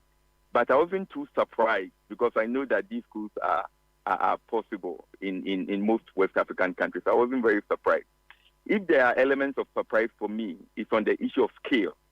So, for example, if it happens in Benin, I'll be very surprised than if it happens in other countries. But there are also surprises too, generally. I see. So this is a medium-range answer. Yeah. Wonderful. Now, the information we are getting suggests that the coup attempt failed and that there was external support for the Beninois government. Indeed, we are told that the president of Benin sent a note verbal, or his foreign minister sent a note verbal to his colleagues in Nigeria, and the president of Nigeria sent some Air Force troops to help quell the coup. Will this be unprecedented for a West African neighbor to help foil a coup in another country? I'm trying to rack my brain to see if this has happened in the past, and I'm not sure I can tell of any instance like that. Okay, I don't readily, I'm very careful when it comes to historical accounts, because my first degree is history. Sometimes there are things that might not be oblivious to you, but if you go and dig, you see that there's a precedent. But as I said here, I don't remember. You see, in 1979, I was young. I was just about 9 or 10 years. But I remember that between 79 and 80 and thereabouts, I remember that sometimes we hear that Russia has sent its troops to Ghana, Tema, to come and prevent, a possibly CIA created coup. We're caught in between the Cold War and politics and things like that, or real politics, so to speak. So we heard those rumors when we were much younger. But like Mozambique, I think it's Mozambique, where I think Castro has some troops. I don't think, in Angola in particular, I don't think that I can recall in West Africa. But then there's a footnote to this response. If you look at ECOWAS intervention and you look at the intervention as a function of dealing with insecurity or potential insecurity, then we have precedent. So I'm saying that depending on the team that you are dealing with, you might say that, okay, ECOWAS dealt with some form of instability, some form of problem. And so if you are looking at Benin as a form of security problem that has the potential to cascade, then maybe from that perspective, from that very narrow perspective, one can say that yes, there is a precedent. But in terms of specific country calling for military support within a short time of coup attempt, I don't readily recall anything like that. But I stand corrected. I always want to leave an avenue to escape, so to speak. Yeah. But now that it's happened, what type of precedent does it set? Because the Nigerian government sent out a statement explaining its role and essentially commending their armed forces for the work they did. Of course, the Benin government's announcement didn't make direct reference to the Nigerians, but we know that whatever the Nigerians did was under the command of the Benin forces. But my question is twofold. What kind of precedent does it set for a country in the sub-region to send troops or accoutrement to support a sitting government against a coup attempt? That's number one. And number two, ECOWAS itself is sending a standby force to Benin comprising of soldiers from 4 countries, Ghana being one of them. That they seem to mean this time as against what they did with Niger. What are your thoughts? Okay, thank you so much. Now, a number of things here, I think. Now, you use the word accoutrement, and I don't think you fettered that word. So if you leave that word unfettered, it gives me a room to navigate my response. Now, I know that in the past, some countries in West Africa had not sent boots on the ground, but had created sanctuaries for people who wanted to destabilize maybe other countries, or had played a role in preventing people from destabilizing other countries. In other words, if you see intelligence as a critical part of any security challenge or any security stability, then you might say that you don't necessarily need troops or boots on the ground to say you are supporting and or you are undermining a particular regime. Okay, so from that perspective, there are precedents where people supported different countries through intelligence to provide sanctuary for those who are against them and things like that. So that is one way, because those factors are very, very important in having a successful coup or not having a successful coup and things like that. That's one part, not boots on the ground by intelligence. Now, the other thing about precedent, you see, a lot of countries would invest blood and treasure, blood and money, based on their national security interests. Almost every country does that from history. Blood and money, blood and money. But before they invest blood and money, and your question is about blood and money, why did Nigeria send troops? So it is blood and it is money. Okay, at the minimum. Why do they send troops? Usually they send troops depending on the context, based on so many factors. One of it is the national security interest of a country. Now, when I say national security interest, I leave unanswered what national security means. Because sometimes, almost invariably, depending on the context, national security is seen to be coterminous with regime security. In other words, some of the things that the regime would do would be antithetical to national development and national security stability. Why? Because it is very exclusive. It is very geared towards a particular regime, even if that regime's actions and inactions undermine broader national cohesion, broader national stability. And so when you are talking about the blood and money, and you are talking about countries investing blood and money, you want to understand what the decision-making process, who were those involved, how were the decisions taken. It presupposes that those who take those decisions put the state ahead of their partisan interests. And I think that that perspective is very important. And that brings me to something, if you permit me, to quote something from Nana Konnedu's book. I think this particular statement, I've quoted it verbatim about 3 or 4 times in different media outlets. And I think it's very relevant. I'm talking about her book, It Takes a Woman, A Life Shaped by Heritage, Leadership, and the Woman Who Defined It. I think that she should have had love or romance in the title, but anyway, that's for another day. Now, in this book, Nana Konnedu says something very, very important. And this is Konnedu who had straddled the positionality as an insider to an outsider. What I mean by that is that this was somebody in 79. She wasn't at an insider at the tactical and operational level, but she was exposed to that. And then she became the first lady for a long time. And then after that, she went out of NDC. And this is somebody who has this breadth of experience. And listen to what she said, specifically on page 205. It is, quote, "It is refreshingly amazing to uncover how when a person opens his mind to non-partisan thinking and is focused solely on what is best for Ghana, she said he, but you cannot see. He or she cannot help but see the wisdom in the places and moments where he had not seen it before. Let me take that again. It is refreshingly amazing to uncover how when a person opens his mind to non-partisan thinking and is focused solely on what is best for Ghana, he cannot but see the wisdom in places and moments where he did not see it before. Unquote. Why is this important? Now, once I'm talking about blood and treasure, I also talked about national security interest. Now, that national security interest should come from the perspective of what Nana Konidi just said, that there are certain decisions when you take from the standpoint of active partisan politics, what you do might be antithetical to the development of the national security, these are now my words, right? To the national security of every country. In other words, or put another way, I think that one way of investing treasure and blood is to see the extent to which your investment will impact short, medium, long-term or national security. But that decision should be inclusive, and that decision should be in the interest of not any particular regime, but for the country. And I think that then opens us to a whole debate. Would other countries also send troops when they are attempted coups? Would every country be on the same pedestal? In other words, would Nigeria send troops to Senegal? Would Nigeria send troops to Ghana? Would Nigeria send troops to Mali? Because then it opens up a precedent. I think that we are not going to see like a carte blanche type of state intervening.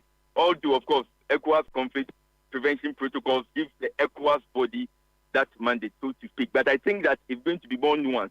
Hopefully, Parliament, civil society, and the media will have a critical role to play in the trajectory that we take in this direction.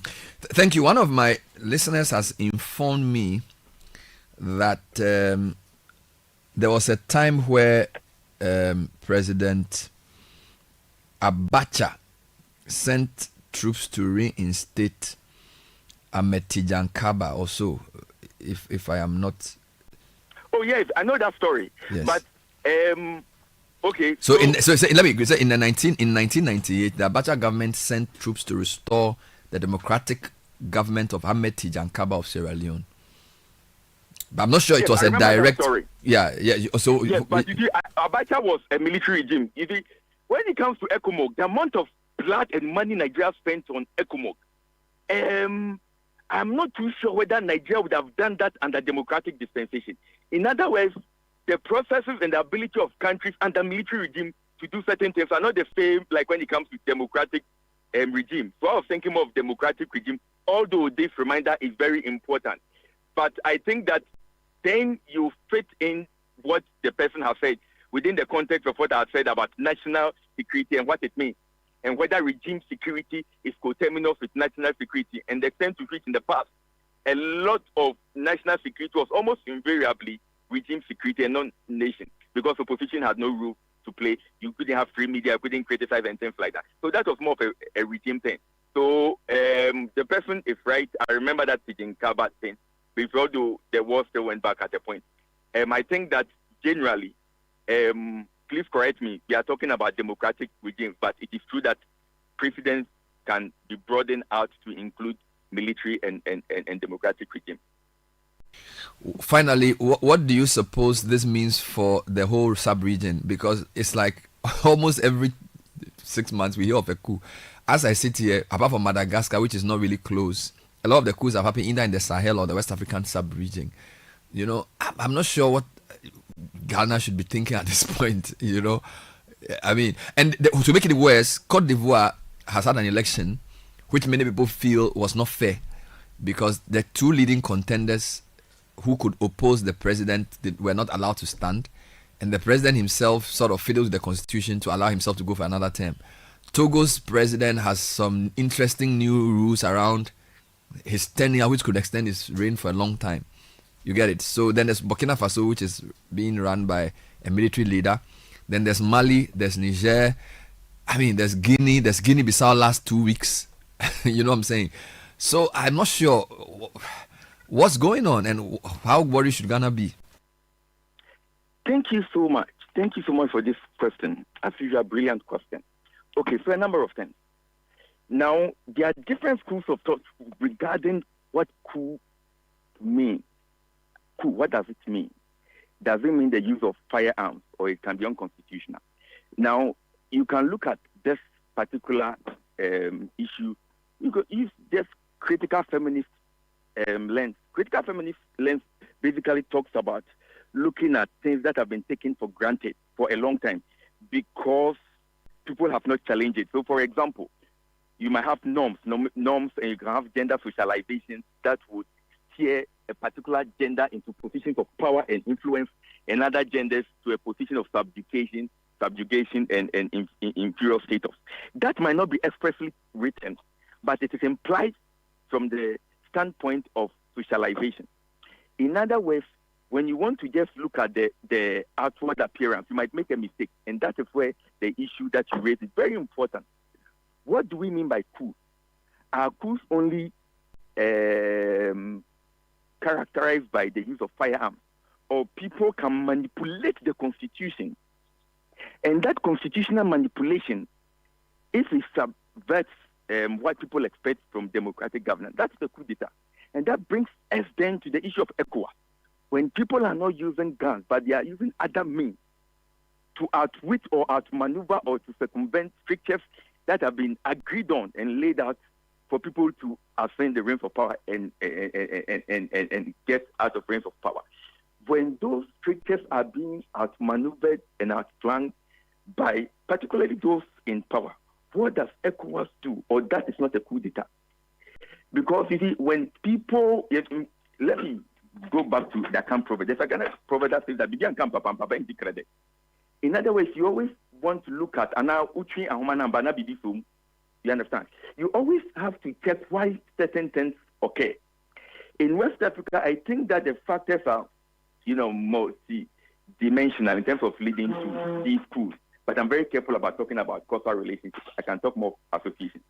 Now, if ECOWAS sits down for others to outmaneuver the constitution, and they don't see that as a coup, it affects their own credibility to some extent.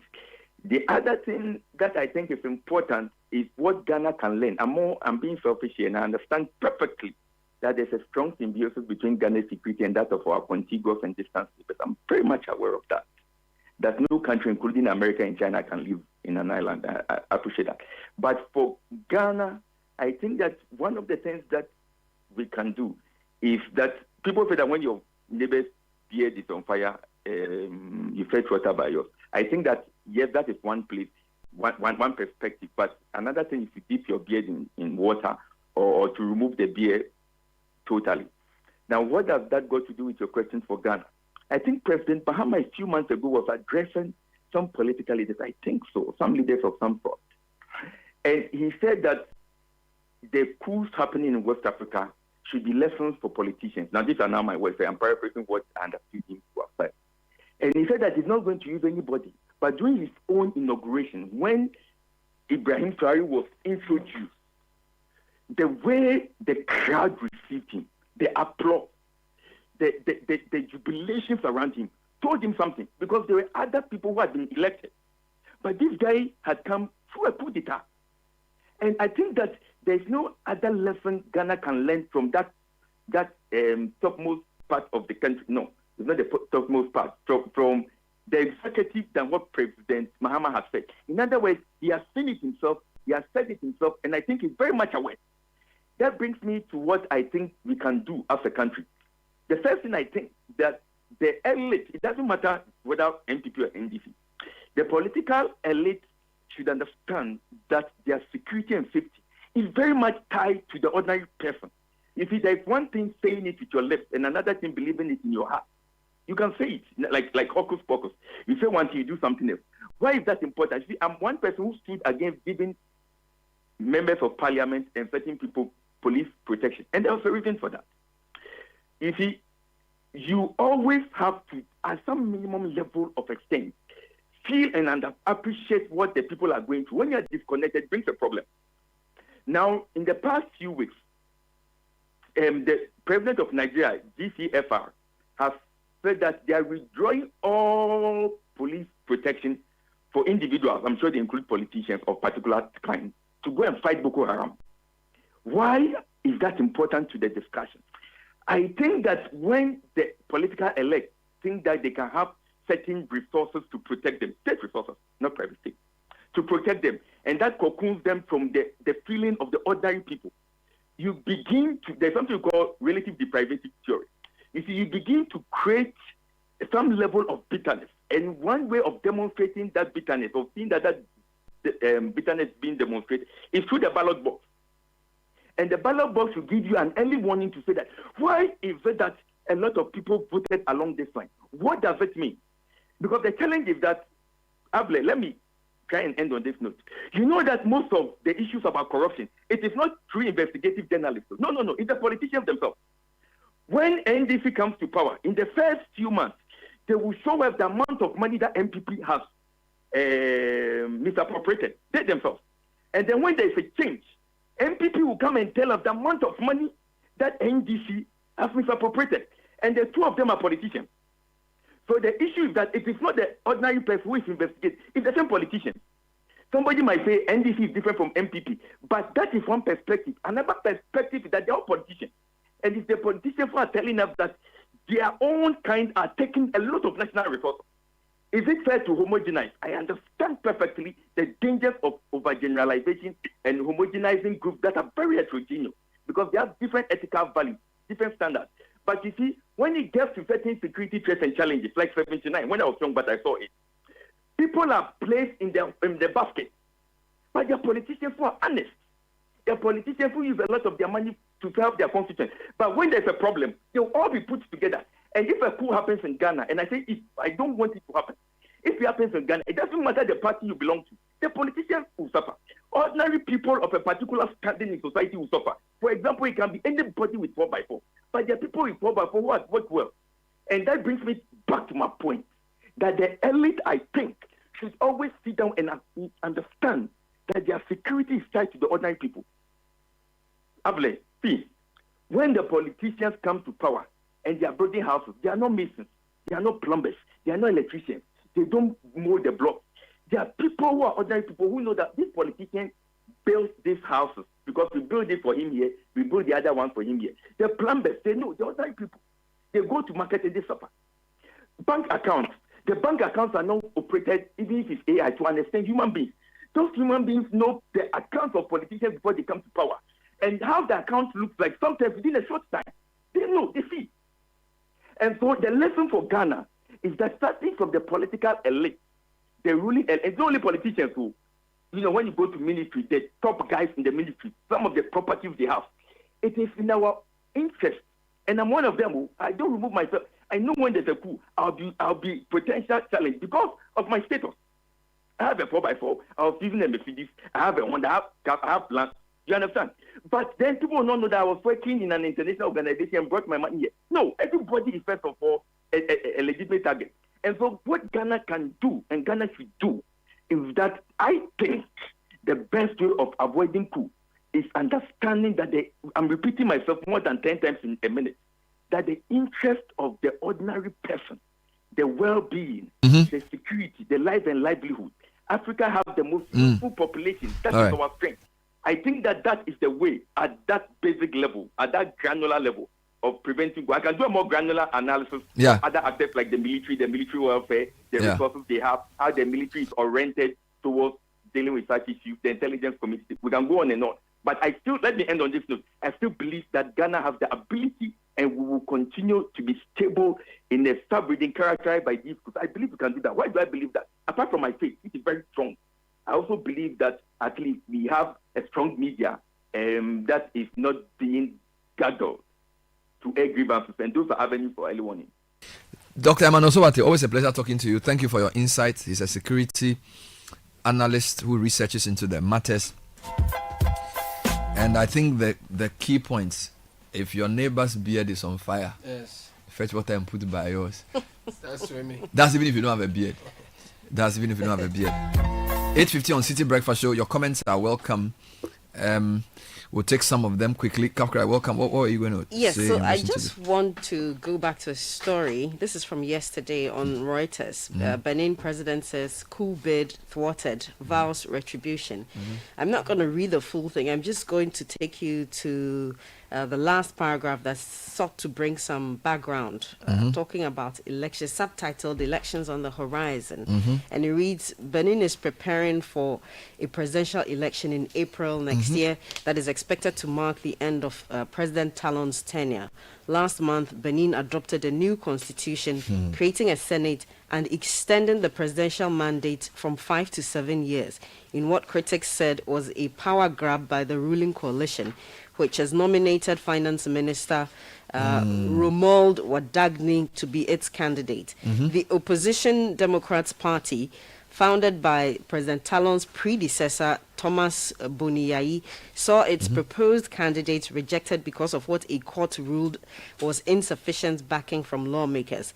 The deteriorating security situation in the north was likely a factor behind the soldiers' action, said Nina Willen, director for the African program at Egmont Institute for International Relations in Belgium.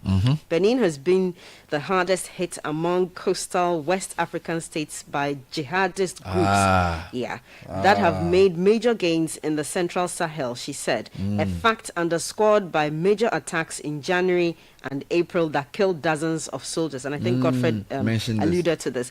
Nevertheless, she said Sunday's coup attempt was a surprise given Benin's relative stability following a spate of coups and coup attempts in the first decades after independence from France in 1960. No coups in 50 years. That's a major feat for a country in West Africa, she said. And that's the conclusion of the story.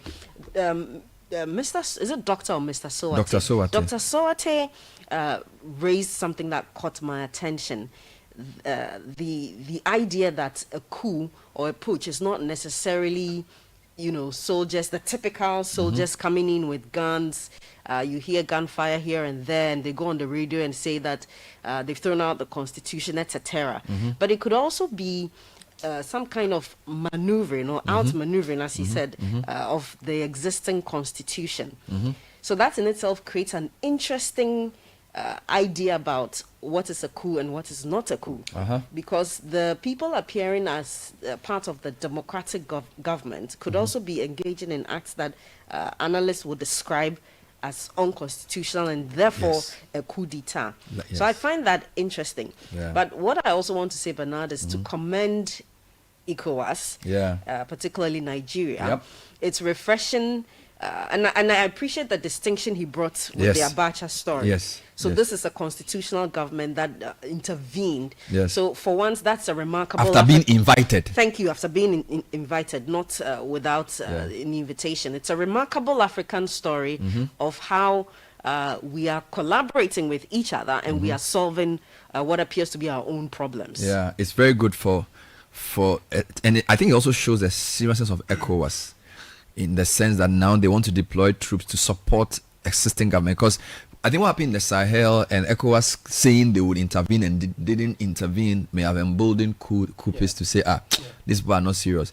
And in a way, some of the dislocation between Sahel countries and their former colonial masters shouldn't necessarily be negative, in the sense that if your stability is tied to the support, I won't use the word support, everybody needs support, depending on French troops or British troops or American troops, your country is not really safe if they are not happy with you, because they can force a lot of bad deals down your throat. And when the government wants to assert itself, they will destabilize you. So it raises a question about your sovereignty. Good. So a lot of the anger around the original coup group, Mali, Guinea, Burkina Faso, was all based on a dissatisfaction with France. All right. So I'm happy we have not gone to the French or the British to say, for an intervention, come and foil the coup. All right. If you look at what happened in Libya and the role the Western countries played, and even in the overthrow of Laurent Gbagbo, we need to, as a matter of urgency, put money in strengthening our defense, which is why we shouldn't politicize equipping the armed forces. Nigeria sent fighter jets to go and stop what was going to happen. Fine. I'm sure they also do politics, but I'm not sure when they were going to buy those fighter jets, it was an NDC MPP issue. All right. We need to support, because we all know we have very professional armed forces, but your armed forces are only as strong as the equipment and the accoutrement they have. You get it? So you need to beef that up without prejudice to whichever political party is in power, knowing that the sub-region needs enclaves of stability. And it's very clear that Ghana is the most stable West African country. So we need to, and if you look at the list of countries that were supposed to send the forces, Ghana, Nigeria, Sierra Leone, and I think Cote d'Ivoire. So I hope our parliamentarians are listening, and when requests and discussions around equipping the armed forces come up, they are not politicized. Well, yeah. The minority was simply trying to rope in the position of the majority now while they were in minority, to say that, I mean, whilst we were in office, you said I was not a good idea, but I guess the position many take is that the economic management of the country at the time didn't make it look like it was a good idea. Plus, the approach to the spending and the travels and the expenses on the same didn't quite convince people that it was in the national interest that we're trying to pursue this. Now, this message coming from Suhum is quite interesting. It puts the Nigerian intervention, why the citizens are angry. It gives us some citizens on social media. Some citizens on social media. Basically, their argument was that they see a lot of insurgencies and infightings around Nigeria, and they feel that the Tinubu government could have been more proactive in dealing with their security situations in their country, but they felt him. So he says that, good morning, Bernard and team. Nigerians are not angry because their president deployed the military to assist in fighting insurgents in Benin. They are upset because he has been largely inactive when it comes to addressing insecurity at home, from the ongoing Boko Haram crisis to widespread violence and the targeted killings of Christians. So when they suddenly saw Nigeria demonstrating strong air force and military capabilities for another country, it felt shocking and frustrating. That's why people are expressing anger on social media. But what I think Caleb, about this, you see, I like the point they say they felt and when they thought. You see, I said something this morning. Wisdom is the ability to discern the difference in situations. And then honor is the willingness to reward the difference. There's a difference in context between another country asking you to come and help quell a coup versus insurgency, an internal issue of terrorism or whatever you want to call it. And whilst the anger may be justified, or I think it's more frustration may be justified, I think that the analysis requires deeper some nuance. Yes, than simply saying you are not able to do it at home, why are you doing it abroad? All right, because if an unstable Benin can cost Nigeria so much more than Boko Haram. That's number one. Number two, when the government asks you to intervene under their command, there are very specific things they ask you to do which your men have been trained for. All right, it's not the same as, for example, one of the most difficult people to fight in any way is guerrillas, because guerrillas mix, and I'm talking of GUE, not guerrilla warfare. Che Guevara being the key user of that. If you are dealing with insurgency where sometimes people mix with your own people to come and attack, it's not the same as going to a specific target and you get it. So I appreciate the frustration, but when we as media people, when we enter, we need to point out the nuance that it's not as simple as that. All right. When a country next to you becomes unstable, in fact, I argue that, and I'm not the only person who has argued, I'm sure people like Festa Boaji and O have agreed, the instability in Sahel can be directly linked to Libya. Right? They went to remove Muammar al-Gaddafi for very flimsy reasons. Gaddafi was a force of stability in his country and the sub-region. They removed him and then left a confused situation of two capitals. A country divided, armed groups with weapons floating everywhere. Those weapons found their way into Mali, Niger, and Chad, and those countries are under insurgency. Now imagine if the countries next to Libya were not strong countries. Like, because Libya's northern neighbors are very stable countries. So the confusion in Libya percolated down south. You get it?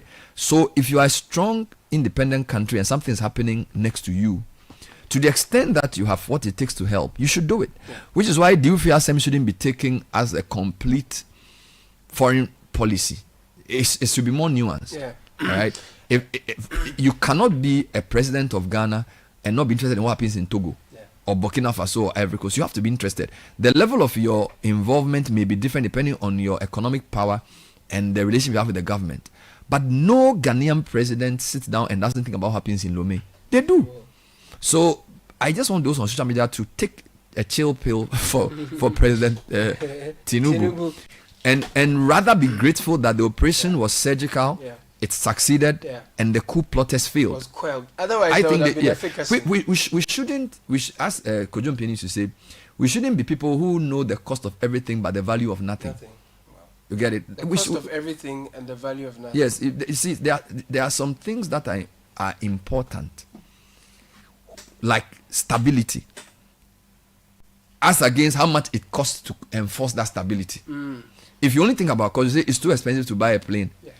But the cost of instability, you cannot pay for it. True. So let's be more nuanced in our analysis.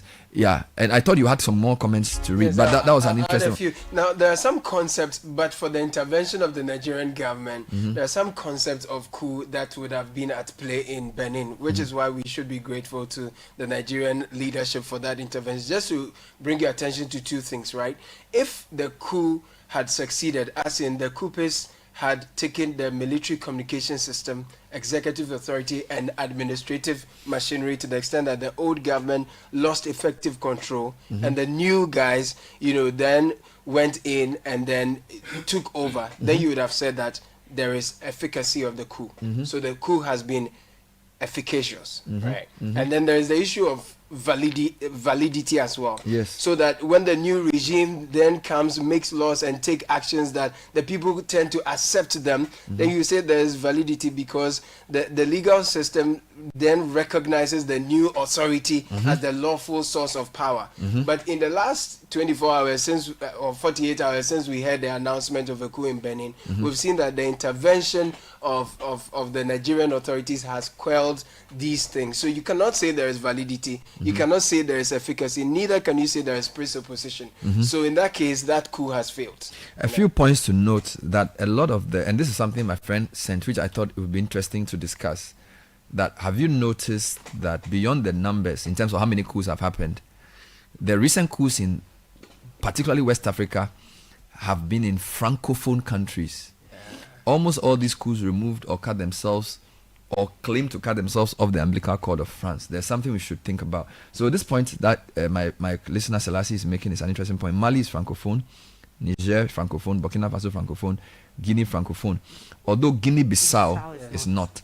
Sudan is also Anglophone, by the way. Is Madagascar Anglophone or Francophone? I'm not even sure. Somebody should check. Madagascar. They do speak French or English. And by the way, Mali has had a military government for 5 years. Guinea for 4 years, Sudan for 4 years, Burkina Faso for almost 4 years, Niger for 2 years, Madagascar 1 year, and Guinea-Bissau 1 day. So the coups that have taken place within the sub-region or across the Sahel, because if you look at the map of Africa, which is what you were alluding to earlier, is in the whole down Libya. Yes. So you notice that Libya has a neighbor to the east called Egypt, and then to the west it has Morocco and Algeria, and then to the southwest it has Sudan, and to the southeast it has Niger. Both Sudan and Niger have had coup d'etats. Mali is next to Niger. Right under between Niger and Sudan is Chad, which also had a change because there was a time Idris Deby was they claim he had died in battle. So you can say that the whole Sahel region is being run by soldiers. So there are two coincidences. Their proximity to Libya, that's number one. They are mostly being French, is number two. And then the growing insecurity. The other point is most of these coups happened with governments that didn't control the whole country. So for example, the Malian government that was overthrown is not in charge of the whole of Mali. It's only part of the country that's under its control. You can say the same for Burkina Faso. You can say the same even for Niger. So that also means that the country is already under security strain before the government is overthrown. These are very, very important points we have to take note of. Time check 9:06, City Breakfast Show. Short break. When we come back, we have more to talk about, including some road issues. Yes, please. Just quickly, Madagascar, the official language is Malagasy and French. So you were right. You know, and there are some controversial issues. I read an article by a man I cannot respect. This is like 3 weeks ago. And maybe when we come back, I'll read it to you. And his argument was that the repudiation of France by the new governments and people in these francophone countries is the beginning of their freedom. Yeah. He made a strong argument for it. Yeah.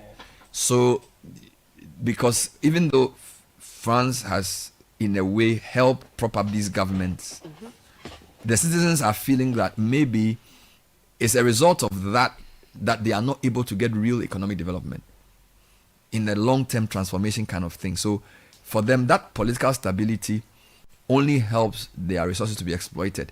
It doesn't really lead to their people getting a more dignified life. It's a very controversial argument he makes, but I think it's good for the panel to discuss this. So that will make their coups a bit unique from, the ordinary coups of the 60s and 70s that we saw, no? Can you repeat the question? I'm asking or stating that then that will make the coups within the context of repudiating the authority of the French a bit more nuanced or unique than the coups we have seen in the 60s, 70s, thereabouts. Yes, those coups were more the first wave of dissatisfaction against the founding governments. And some of that... Which were largely African. Yes, but those founding governments also made choices around geopolitics which affected their support either in Washington or Moscow. You get it? So whether it's in Nkrumah's overthrow or even what happened in Togo with Grunitzky and Gnassingbé taking over from Olympio, all those coups were in the 60s. And in those times, of course, don't forget that there were also fault lines in those countries. If you take Nigeria, for example, there was a massive fault line among the three main groups. And so the country that Britain left was already bursting at the seams. And the first coup d'etat, it didn't help that all the major military people were from one part of the country. So ethnic fault lines also playing a role. All right. So in the 60s, you are right. It was mostly the first group of leaders failing, dissatisfaction with their despotic tendencies, and then people taking advantage of ethnic fault lines and Western influences leading to those coups. This one seems to be a reaction to the insecurity, people dissatisfied with France, and then the spillover from Libya. So I think you're right. There's a different set of factors. We'll come back and see if that article will make sense to you. Stay with us. City Breakfast Show is live. Unleashing the power of relevant radio. This is Citi 97.3. People of Ghana, prepare yourselves. This is no ordinary Black Friday. This is the Black Friday that refuses to end. And as the cedi rises against the dollar, Electroland is dropping prices even more. Double blessings. From today till the end of December 2025, visit any Electroland showroom or authorized dealer for massive Black Friday deals on Samsung, TCL, Midea, and Nasco appliances, smart TVs, fridges, ACs, washing machines, cookers, microwaves, and small kitchen appliances. Enjoy buy one, get one free on selected items. Yes, real bug off. Imagine buying one small appliance and getting another. Your neighbor will think your house is now an appliance boutique. Plus, the ultimate Achedia Kessia promo continues. Buy anything and enter Electroland's ultimate Achedia Kessia draw. More gifts, more surprises, more joy. Call 050-315-9739 or visit electrolandgh.com. Electroland, home of luxury but affordable electronics. Terms and conditions apply.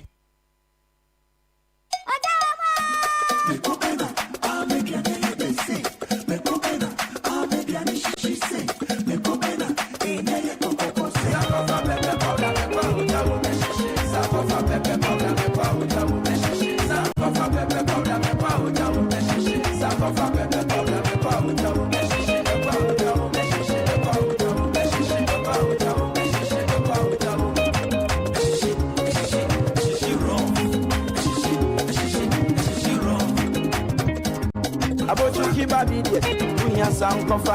Pepper soup where you know what? Pepper sankofa. Sankofa pepper powder. Eshe raw. Sankofa pepper powder. Sankofa pepper powder.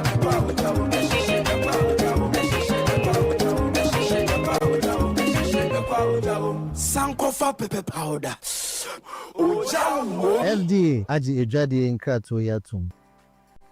Looking for a university that truly sets you apart? Academic City University Accra offers world-class undergraduate degree programs in engineering, business, informatics, and communication arts. And that's not all. Now introducing master's degrees designed to equip you with industry-relevant skills and global leadership capabilities. Study on a modern campus, learn from international faculty, and gain hands-on experience that sets you apart in today's job market. With over 15 student ventures launched and graduates thriving in top roles across Ghana and abroad, Academic City University is where future-ready leaders are made. Call now 0262-693-870. That's 0262-693-870. Academic City University, educating future-ready leaders. Make life easier with Sigma Appliances. Your excellent go-to choice for Sigma Appliances. This Christmas, from air conditioners, fridges, freezers, TVs, and washing machines to small appliances, Sigma has them all. And now, beginning January 2026, for every Sigma appliance you purchase, you will be donating towards bettering technical vocation education training in Ghana. Visit Platinum Impex on Sprinters Road behind Okadeco for wholesale. Or find Sigma products at your nearest home appliance shop. Call 0302-801-555 or WhatsApp 0554-666-444 or visit platinumimpex.net. Sigma Appliances, create possibilities. Hey! Menasini Ella! The thrill is back! The hunt for the ultimate treasure returns with Camel Antiseptic Liquid. Buy any bottle, scratch the panel, and text the code to 1393. Buy more, find all 5 Camel letters, and be the winner of the 100,000 Ghana Cedis grand prize, plus amazing rewards from airtime, weekly cash, and monthly shopping sprees. So, keep playing and keep winning, because Aseti Ankasa promo ends 15th February 2026. Terms and conditions apply. Keep out of reach of children. This promo is run in collaboration with the NLA on the Caritas Lottery platform. This advert is FDA approved. Hot jobs. Tired of HR headaches? Simplify your business with Hot Jobs Africa. As your one-stop HR shop, we handle recruitment, labor outsourcing, expatriate management, consultancy services, and corporate trainings. Plus, we offer staff basing and 100% staff support to boost productivity. Don't let HR hassles hold you back. Contact Hot Jobs Africa today. Call us on 030-3980-362. WhatsApp us on 020-433-6004 or email info@hotjobsafrica.org. Visit our website www.hotjobsafrica.org. Hot Jobs Africa. Think HR, think Hot Jobs. Hot jobs. And where do you think you're going? To train in the garden. With my broom? Mom, it's a javelin. Oh, really? And that plate? That's not a plate, it's a discus, Mom. We are training to become winners. Well, you know you need lots of energy to become winners. So you both better start your day with Twisco before you go anywhere. Besides its great chocolatey taste, Twisco is enriched with Enerfort, a blend of energy-boosting vitamins and minerals for little winners. Thanks, Mom. Got to keep my little winners in shape. Twisco, power your dreams. This advert is FDA approved. Join the conversation on the Citi Breakfast Show on Facebook at facebook.com/Citi97.3, Twitter at twitter.com/Citi973, and Instagram at instagram.com/Citi973 with the hashtag CitiCBS. This is the Citi Breakfast Show, the city's biggest conversation. The Citi Breakfast Show. Rise above the noise. J. Martin. Let's do this. Now, waiting they happen. Why you they worry? Life for now, so just try to take them softly. Come on. Even if you lose a good sum of money, okay. No matter the problem, never let them weigh you down. Hey, if you believe, you go stand up to your feet and say no to your defeat. If you believe, only Jah fit do the rest. You fit be the next, believe in me, I say. If your girlfriend, or maybe your wifey, she dey play you while you, she dey sleep around with your friends. Cool your temper, I say make you know they think up. Okay. No matter the way that, hey my brother, try forget them. Hey, if you believe, you go defeat. Stand up to your feet and say no to your defeat. Believe and do the best. Only Jah fit do the rest. You fit be the next. Believe in me, I say. Kulu kulu mama, kulu kulu papa, kulu kulu brother, kulu kulu sister, kulu kulu auntie, kulu kulu uncle. 9:17 on the City Breakfast Show, and we are going to develop a bit more the idea Selassie puts in his post that a lot of the coups are happening in West African francophone countries, and we should spot or we should connect the dots. But this Christmas, you can be a good Santa. Good Park, together with the Father Campbell Foundation and Miracle Child Foundation, is bringing joy to street-connected children and underserved youth through the Good Santa program. Here's how it works. Children from these foundations have written letters to the Good Santa sharing their Christmas wishes. On December 10, that's Wednesday, at the Good Park, volunteers will read these letters and adopt a wish, making these dreams come true. We invite you, our cherished listeners, to join in. On December 10, you can adopt a letter, spread love, and be part of this heartwarming celebration. Let's show these children that Christmas is truly about giving, caring, and community. Follow Good Park on its socials to stay updated. Be a good Santa today, because every child deserves a reason to smile this season. Prepare to be amazed. Ghana, Accra, Takrady, and Kumasi. Royal Foam is bringing you the biggest sale of the year, the Royal Wow promotion. Wonderful discounts from 10% to 50% on all your favorite Royal Foam comfort products. Get 50% off Luna sofas, 30% off beds, 25% off Chesterfield sofas, and 30% off Adinkra L-shaped sofas, and up to 20% off mattresses. This is your chance to experience true comfort and style at prices that will make you smile. Call Royal Foam on 020-227-1000. Royal Foam, rest assured, it's the new Wow promotion. More Cerelac for your CD, more goodness for baby. What are we talking about? The new 300-gram Cerelac wheat pouch is the same great Cerelac you love, now in a convenient 300-gram pouch for easy refilling of your Cerelac tin. Get the new 300 Cerelac wheat pouch today to refill, save, and smile. More goodness, less cost. Cerelac, care for them. Count on us. This advert is FDA approved. Now, why travel abroad when world-class education is right here in Ghana? At Lancaster University, Ghana, you will earn a bachelor's degree, develop employability skills, and enjoy a campus experience that inspires growth and confidence. Gain practical skills, global exposure, access to scholarship that makes your dream degree even more achievable. Apply now to study with expert faculty trained to UK standards right here in Ghana. Lancaster.edu.gh is where to visit. Admissions at lancaster.edu.gh is how you can send us an email. 0248-656-274. Lancaster University, Ghana, only British university campus in West Africa. If you're looking for a best of flavor in every sip, please discover the refreshing taste of Piva beverages. We have Piva Cola, Piva Orange, Piva Cocktail, Piva Grape, and Piva Tangy. Grab yours today. We're available at a local store near you. Call us on 0550-032-231. Piva beverages, a taste you will love. And when you buy anything, go for the very best. When it comes to cement, Diamond Cement is the highest quality cement on the Ghanaian market. We have the 42.5 hour grade. We have the 32.5 hour grade. We are rated green by the EPA. We are the cement of choice for builders, homemakers, and block factories. So talk to us directly anytime you wish to buy Diamond Cement. We are located all across the country, but our factories are in Aplao, Takrady, and Buepe. 0244-313-368. Diamond Cement is still as hard as a diamond. Now tell me, is your organization privacy ready? Do you collect and use information of people in your line of work? I'm talking about their names, number, image, location, email, bank account number, etc. Look, you might be doing the wrong things. Whether you're a big company or a small one, you must respect people's rights to privacy. Register and be certified by the Data Protection Commission of Ghana. That's the law. You'll receive the necessary training, and it will help you put the right systems in place so you can help protect the information you collect about people. So register. It's online. It's simple.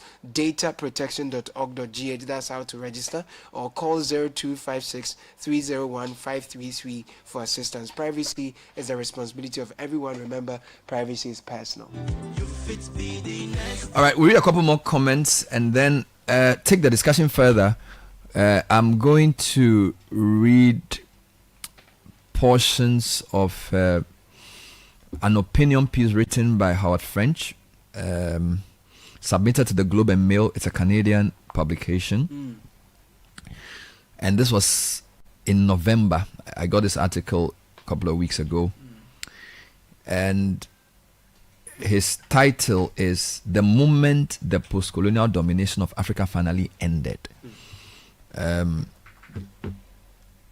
Howard French is one of the opinion contributors to the Globe and Mail in Canada.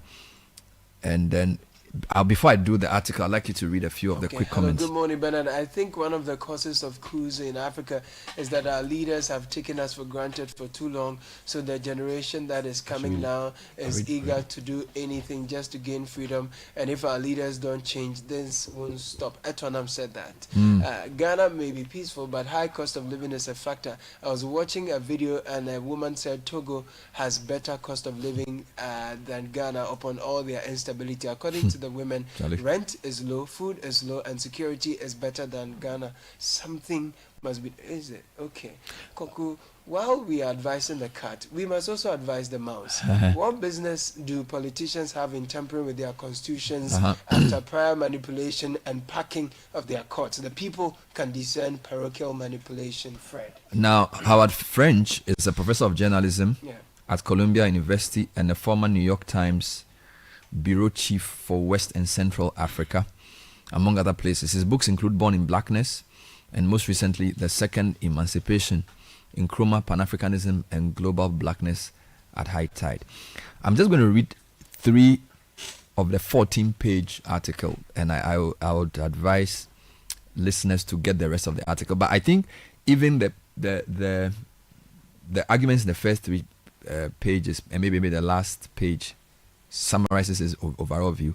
So let me go. When I moved to West Africa, fresh out of college, to begin what would become a lifelong career in journalism in the early 1980s, one of the most powerful first impressions I had was how utterly the political and economic landscape of my new adopted home was dominated by a former colonial power.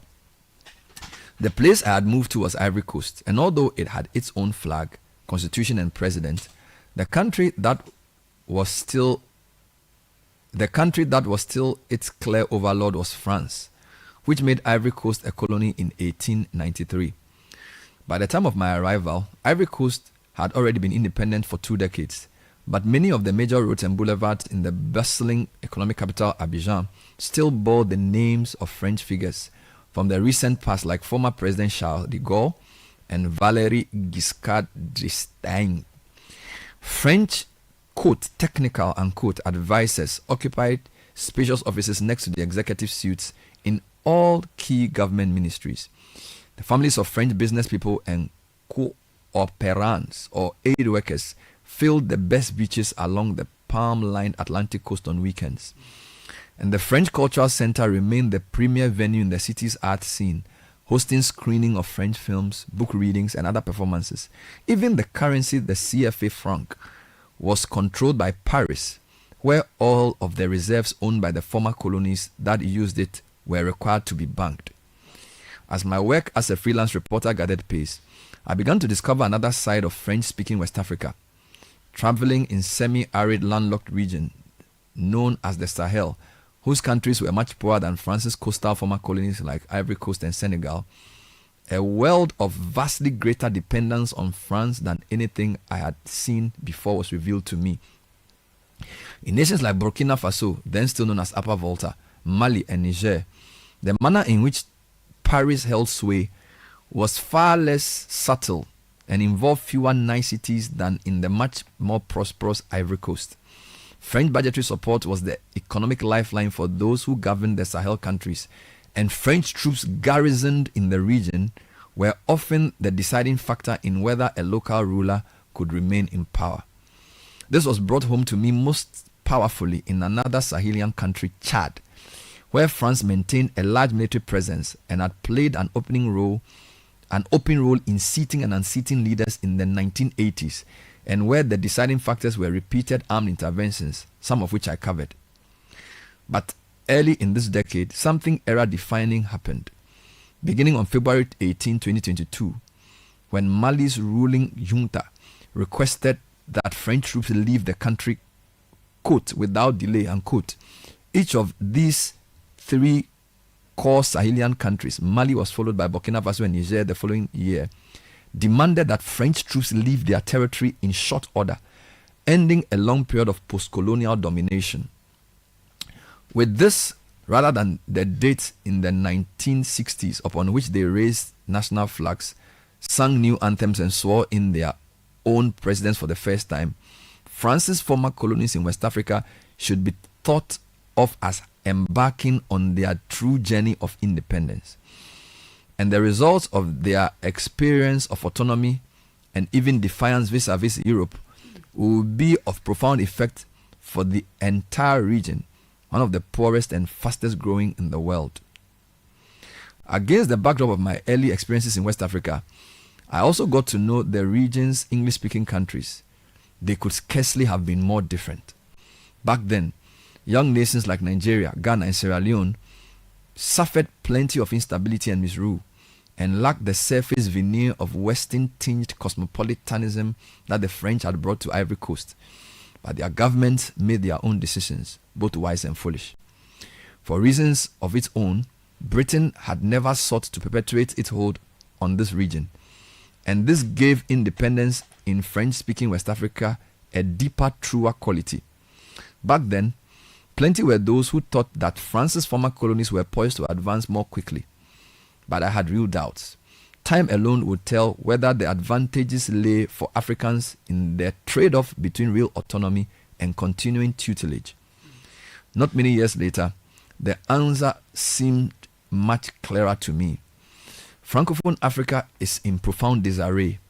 Its states locked in the grips of stalled democracy or skirting collapse. Even Ivory Coast, though still relatively better off economically than almost every country in the region, has experienced a civil war since I left the country for the second time in 1998. This occurred after a previous president, Henri Konan Bedie, rewrote the electoral law to eliminate his main rivals and perpetuate himself in power.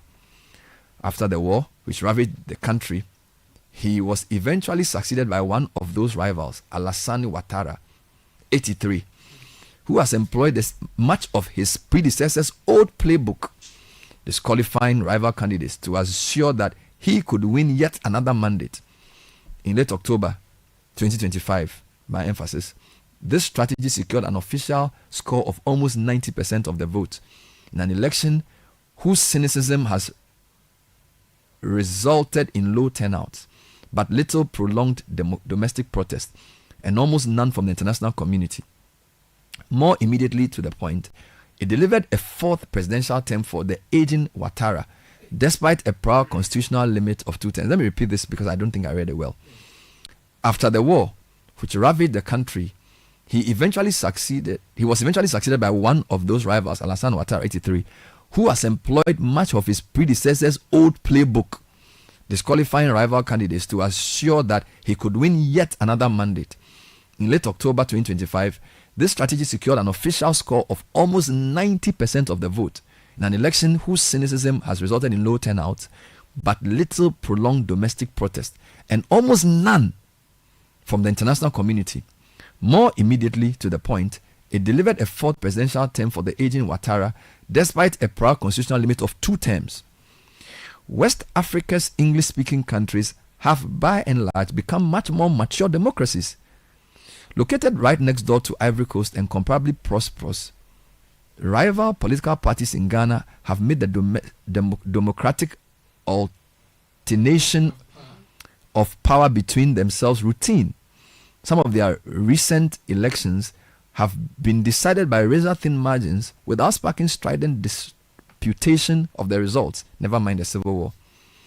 If this all raises questions about how the French legacy in West Africa has turned so sore, one must look toward the Sahel for the most worrisome outcomes.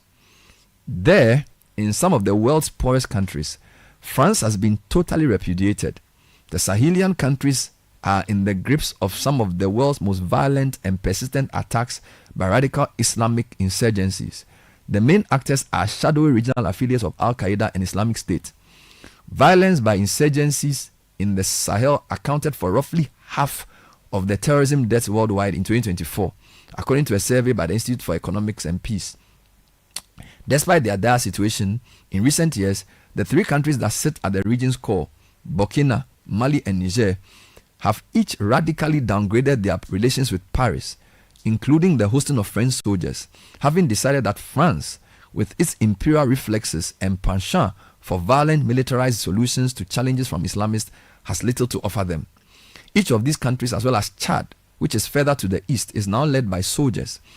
In the three core nations, the heads of state are uniform-wearing populists and nationalists whose rhetorics draw on the Pan-Africanism of Kwame Nkrumah, who led Ghana to independence in 1957, and more recently of Thomas Sankara, the young revolutionary officer who changed Upper Volta's name to Burkina Faso, land of upright people, in 1984, and ruled as a progressive populist until he was overthrown with likely French approval in 1987.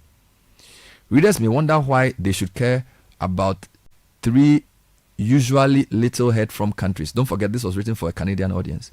So let me just put that in context. Readers may wonder why they should care about three usually little head from countries tucked in the internal recesses of West Africa. Never mind why their changing fortunes rank as one of the biggest stories of this century so far, as I contend here. The most immediate reasons are bound up in demographic and migration from Africa, which are driving the West's increasingly hostile and even poisonous attitude towards the continent, just as they are helping fuel the rise of far-right populism in the rich world. There's an even bigger picture consideration, though, one that harks back yet again to Nkrumah and concerns the deeply unresolved future of the entire African continent and not just the bleak fortunes of one of its most troubled regions. I don't know if I should add this point, but maybe let's leave it here, because the rest, it goes in the long argument around and the population of Africa, the migration crisis, and the type of governments then its effects on the rest of the world. But I think the point Selassie made in his text is a very important point about France. Now, which is why what Nigeria did in Benin is very important. If the French or whichever Western power are not going to come back to assert control, Africans must rise up to help other African countries. So the African countries of means, Nigeria, South Africa, even Ghana, must see stability in the region as a priority. And if they can gather resources and muster the courage to do what they've done, of course, I'm not sure Benin qualifies to be part of the Sahel narrative I did. Benin is a different type of country. They seem to have a relatively good government. And the fact that elections are even close by, and the fact that the sitting president is not going to stand, it legitimizes the coup attempt in many ways. All right. So whilst Howard is arguing that some of the coup d'etat leaders in the Sahel region have repudiated France and therefore marks a new journey towards independence, it doesn't necessarily mean that he supports coup d'etats. Number two, what happened in Benin is important because it shows that African countries can gather the resources to deter extremism and possibly bring more long-lasting stability than Western countries can. Because Western countries can use the promise of stability to manipulate our governments. So I don't think the statement by ECOWAS should be taken lightly. When ECOWAS says they are going to send troops from Ghana, Sierra Leone, Cote d'Ivoire, and Nigeria to Benin, it's not because those 4 countries are perfect, but I think it's important because it shows that for once African countries are listening to what Nkrumah said. He spoke about a West Africa an Africa standby force. Yeah. You can never have true economic independence without military power. Are you not the coincidence between the world's most powerful countries economically and the world's most powerful countries militarily shouldn't be lost on anybody. One of the reasons why the US cannot bully China economically is because it cannot afford a full-blown war with China. Do you get it? So even though America is by blown war. So that's why they're doing a trade war. Okay. So America is by far the world's most powerful country military-wise. But nobody in Washington would risk a full-blown war with China. They can't afford it. So the key to economic power lies also in military deterrence. And having our West African spaces governed. Now, we are not saying we don't need support. Accra Initiative is a good thing if it is led by our people and we tell the West the kind of support we need. But if Western countries leave troops here and can willingly decide who becomes president and who leaves and interfere routinely in the domestic affairs of West African countries, like the French have been alleged to have done in the Sahel for many years, then our substability is really very, very, very temporary. So in conclusion, I think we should encourage ECOWAS to back its words with action. Send the troops to Benin and show that for once African soldiers can defend African lands. Then look, domestically, let's stop politicizing, beefing up the strength of our armed forces. Because I think at least for Ghana for the past 32 years, the Fourth Republican democracy is working. Never mind the fact that we don't like the kind of politics we practice, monetization, all of that. At least for 32 years, the soldiers have stayed in the barracks. And our 2 leading political parties have found a way to manage, together with EC and everybody else, our democracy. We shouldn't take it for granted. A coup has more losers than winners all the time. History has taught us this. Whether it's the 66 Nkrumah one, the one that took away the Buzia government, or the Rawlings, the two Rawlings, 79, 81. Yes, they are media loses, parliament loses, politicians lose, poor people lose.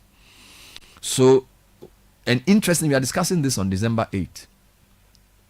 We should be proud that when most Ghanaians felt that, or more Ghanaians felt that the previous government was governing badly, they kept quiet, went to the ballot box and repudiated the government.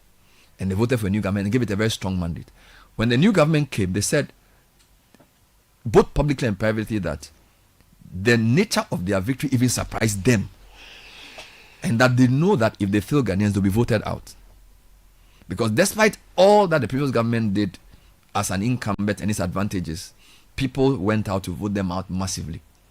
So the new government knows that if it fails Ghanaians, the ballot box will talk.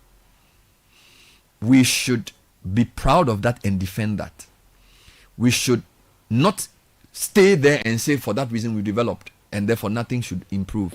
But we should learn to recognize our advantage as a West African country with a stable 32-year democracy. Number 2, we should encourage our defense ministers to assert independence of our territory, beef up our military to defend our territory, so that when we also begin economic expansion, we will not be bullied into submission.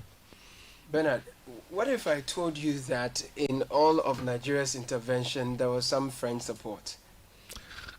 I don't know. So there's a story on Business Insider and Reuters as well. I'll bring you some details on that. Nigeria turns to France for help to combat insecurity.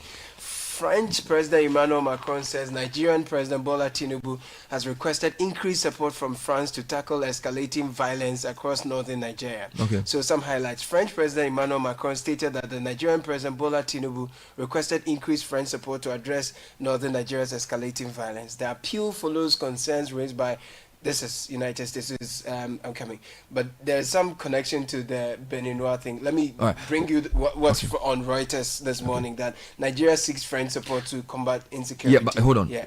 You need to differentiate between what we just did with the coup in Benin. In Benin from their own. Because don't forget that the tweets are talking about insecurity in Nigeria. Correct. Now, don't forget we also said that even though Nigeria intervened in Benin, it was at the request of Benin. Now, if Nigeria goes to France and says, I need help to fight insurgents, it's not a problem. It's not the same as what our friend was talking about in respect of France having troops situated in these Sahelian countries and essentially deciding who governs and who doesn't. So there's no country, even NATO, right? If you look at what's happening in Ukraine, NATO requires American support to deal with what's happening with Russia and Ukraine. Yeah. So I don't want that story to sort of dilute the idea of asserting yourself. Of course, France have stronger military power than all West African countries. If the Nigerian government can get help from them on their own terms to deal with terrorists, is great. What we are saying is that it should be African-led and it should be our decision. And they should not be based here without our consent. That's what we are saying. And it shouldn't be without the hidden strengths. I think you gave a caveat that suggested, or that was to suggest that the point is not that we don't need the support, from the international community, but it's the kind of support. The kind of support, as he said, must be in support of the African-led intervention, and it must not pursue an anti-African interest. Exactly. So Caleb, I take the intervention you're bringing in, but the other point you also need to remember that this is Macron talking. It wasn't Tinubu telling you this. So you need to understand the way the whole thing is designed. Yeah. All right. Until African countries help themselves prosper, we will never get respect. Look at how President Trump referred to Somalis in the US. You see, we won't get respect by traveling to America and helping ourselves to make better money. The only time you can get respect is if you do what Singapore, China, or Vietnam or Korea have done. Hunker down, work hard, work on the attitudes and mindsets of your people, produce things the world needs, defend your territory properly. And assert yourself in the international community of nations. That's the only way you can be respected. You can get help in doing that. No country succeeds without help. The Europe needed the Marshall Plan. Every major country that has succeeded, even China, they needed help from others to get where they got to. But that was not the only reason they succeeded. It was because their leaders decided, a generation of leaders rose up and said, we will assert ourselves in the supreme interest of China and Chinese people. And when we do well, we can help other people. Our problem is that as a continent, we've been fragmented and divided along ethnic fault lines. And we have accepted those fault lines and perpetuate them. I go to Togo, I meet Ewe-speaking people. I go to Benin, I meet the same. I go to Ivory Coast, I meet Twi-speaking people. But we are in 3 or 4 separate countries. That's the first problem. And the second problem is that we allow those differences to become defining factors in our politics. So people vote on the basis of where I am from as against what is best for the nation. So long as politicians can tell you, Caleb, you are Ewe, Kakra is Fanti, vote against each other because you are enemies, and you believe that, your long-term prospects will be hampered. You get it? The enemy is not the fact that she's Fanti and you are Ewe or somebody's Akan. The enemy is bad governance that exploits ethnic differences to perpetuate itself, and lack of strong institutions which will build a credible civil service that can deliver the economic development that our political leaders want to espouse. and a discerning media and a well-educated populace that can read between the lines, that know when they are being bamboozled and when they are being helped, which then translates into better outcomes of education, health, peace. These are the issues that confront us. So for me, the imperative is very clear. African governments must work together, because prior to the European incursion in the 15th century, yes, we had our own quarrels, as did everybody. The history of the world has been a history of wars. We've been fighting, not a problem. All right? But at some point, every nation realizes that in order to really help its citizens, it must wake up and repudiate how they are defined by their colonizers or their oppressors, and assert themselves, because we all have a right to develop. We all have a right to dignity and a right to life. We may need support temporarily from other countries because they may be ahead in their journey. But if you look at the world from its 6,000-year history, and not just 70 years or 69 years of independence, empires have risen and fallen. Right? Whether they are the Sumerians, the Babylonians, the Assyrians, the Greeks, the Romans. I even argue that European civilization is largely Greco-Roman. So we are still within the dying embers of that. Arab nations have risen. China is also rising. No empire remains in power forever. We must know that because of the way the world revolves, if we assert ourselves, our time will also come. I even forgot to mention Egyptians. At some point, the greatest learning center in the world was Alexandria. And this is by black-led Egyptians, not Arabs that you see there. So let nobody tell you that the black man is inferior to the white man. And let nobody tell you that Africa is a basket case. The problem with Africa is that its leaders are not bold enough to begin the difficult journey of working together. All right? Working together to assert our independence requires that we must all have a long-term view. And we must look beyond the parochial confines of our small ethnic group, our small religious group, our small family, our small country. So I commend President Bola Tinubu for his response to what President Talon did. That is the mark of leadership. And I like President Mohamed's posture around the West African area. I like the way he attempts to engage Mali, Niger, and Benin without antagonizing them. Because as a historian himself, he understands the importance of what is happening in those countries. Balancing delicately the relationship with our traditional Western allies, the new king on the block, China. So in a sense, he himself is very prepared for this job because he himself is a historian, did his master's degree in Russia, but is not considered necessarily pro anything. He's a Ghanaian who is leading an African. He appears non-aligned. Exactly. So I think we have a good opportunity with the current president to help drive this Pan-African agenda, at least for West Africa. He's trusted by the Francophone countries. Generally, when he goes to these Sahelian countries, they listen to him well. They mostly came here for his inauguration. He has good relations with Nigeria. He's in Doha as we speak. He and the Americans are on good terms. We have a good opportunity. So sometimes we should forget about partisan politics and think about our collective interests as Africans. And say, let's use this Nigeria-Benin situation to remind ourselves of the bigger task ahead. I rest my case. We'll take a short break. We'll come back and take closing remarks from my other two panelists. Unleashing the power of relevant radio. This is Citi 97.3.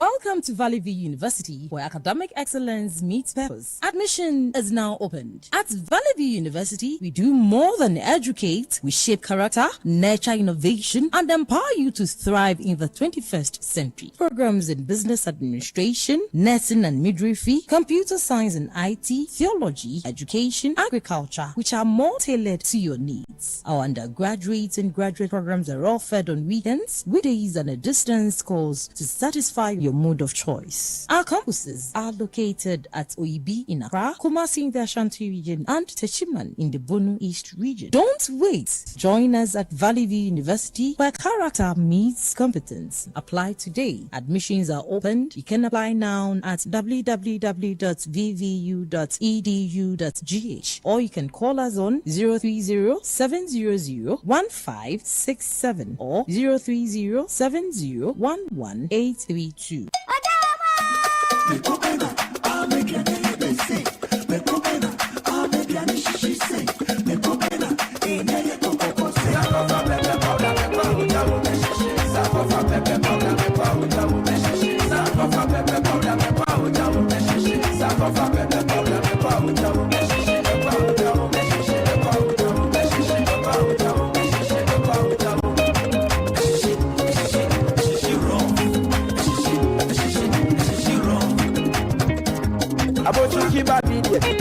Sankofa, pepper soup where you know what, pepper sankofa, sankofa pepper powder, a sheshe raw. Sankofa pepper powder, sankofa pepper powder,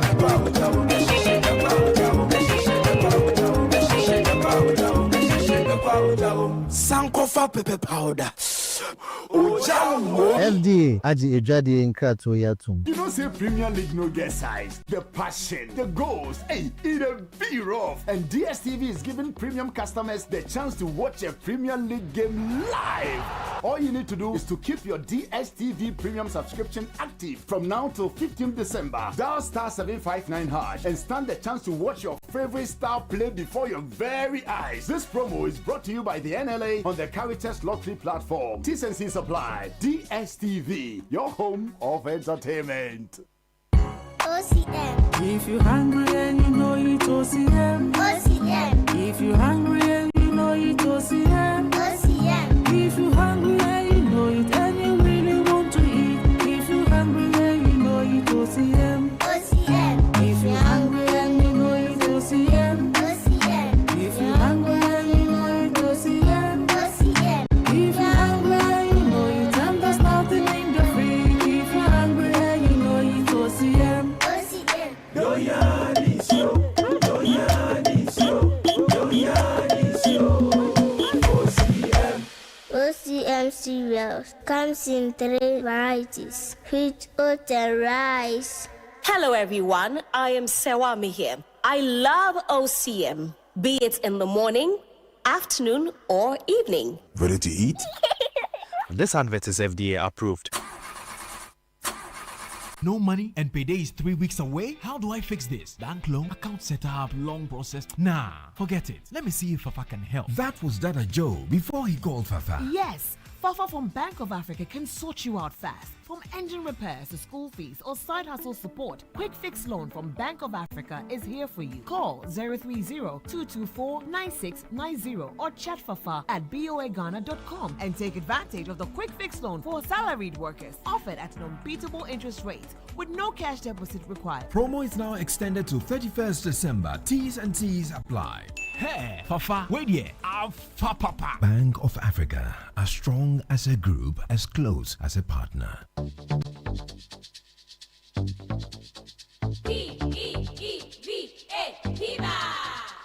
Looking for a burst of flavor in every sip? Discover the refreshing taste of Piva beverages. Enjoy the classic Piva Cola flavor, perfect fit anytime. How about a fruity adventure? Try our delightful Piva orange fruit drink packed with recognized citrus flavor. Craving something exotic? Our Piva cocktail fruit drink brings the tropics to you. For a sweet and juicy treat, grab our grapefruit drink and don't miss out on the refreshing Piva tangerine fruit drink, bursting with tangerine flavor. Piva Cola, Piva Orange, Piva Cocktail, Piva Grape, Piva Tangy. Grab yours today. Available now at your local store. Call us on 055-00-322-31. Piva, a taste you love. This advert is FDA approved. P for Piva.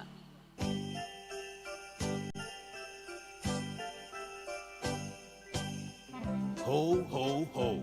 Good Park together with the Father Campbell Foundation and the Miracle Child Foundation, is helping bring joy to the less privileged children by making their Christmas wishes come true. Children from several foundations will have written heartfelt letters to the Good Santa on December 10th at Good Park. Come, read a letter, and make your wish come true. Give a child a reason to smile this season. Follow Good Park on all socials. Become a good Santa. Every child deserves joy. Ho, ho, ho.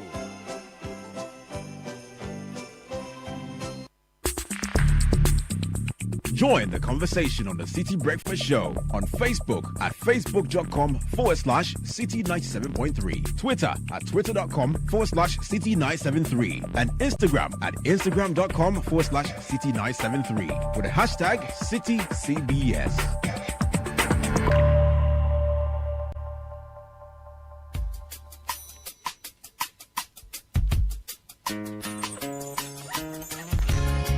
This is Buju Barrington, and I've got something special to say with my dear friend, who is my pen. Oh Lord, alright, yeah. I'm at the crossroads. You hear that? Here I go again, just me and my pen.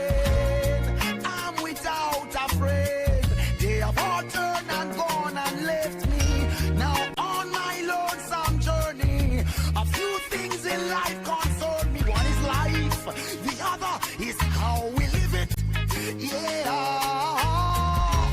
all the box say time will tell. We may not read and write so well. Our senses already faded within. They could not fool us. Oh, beyond to those who despise. Jealous ones will always criticize. Is that life? Is that the way to live it? Yeah. Earth has its boundaries.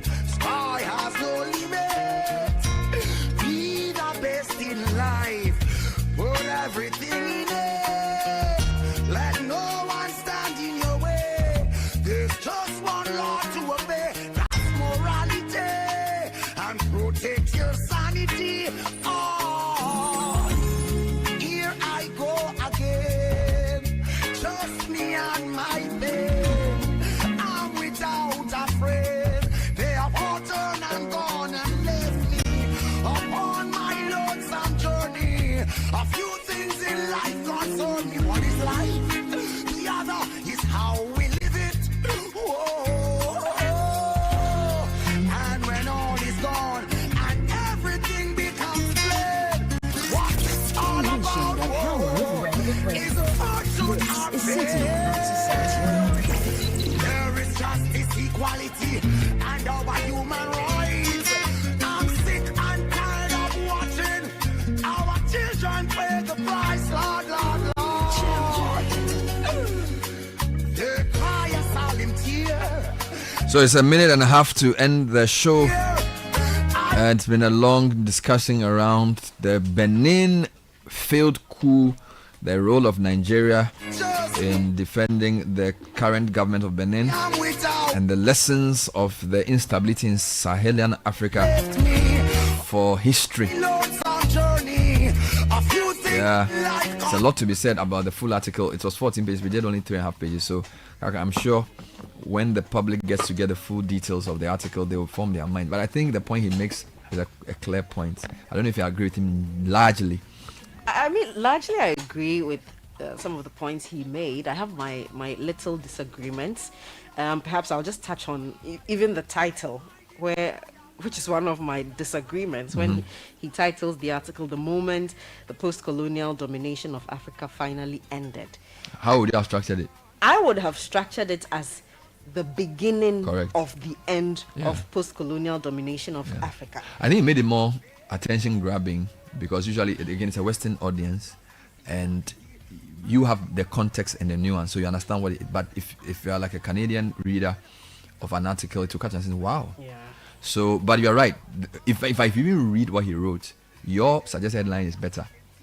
But that's all that I will say on the headline that this article. I think the bits you read are already exciting, and it will be good to share this with the public so that they can get deeper insights on that.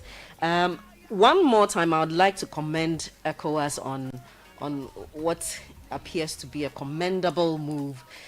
It will be important, as you mentioned earlier, that troops from Ghana, Sierra Leone, and Cote d'Ivoire and Nigeria, to maintain the stability and ensure that there's no resurgence. I'm proud to be an African today. Correct. Doesn't mean that we don't have other problems, which I'm sure with time we will get around those ones. I'll just quickly. There was something I wanted to say, but that's fine. I'll just quickly read this message. This is Joe from Apollonia saying, "Good morning, Bernard. I'm enjoying your discussion, but I have a question. Can the kind of democracy we practice enable or foster the Asian kind of development we aspire to? It looks like China, Singapore, and the rest you mentioned practice a different system of democracy. Let's look at Rwanda and the gains they've made post-war under President Paul Kagame." Joe sent that from Apollonia. As Howard French said, time is always the best test. That the Kagame experiment will work. It's time that will tell. 10 o'clock is the time. Thanks for listening. This morning we had the whole team, except of course Regis Guy, who's out on assignment. We had Godfred Akotoboa, Caleb Kuda, Francis Akakra Forsen, and with support from Samuel Akon, who's back with, it's like you're a Citi player. Back with Citi News at 10. Take it up. Thank you. Coming up, Citi News at 10.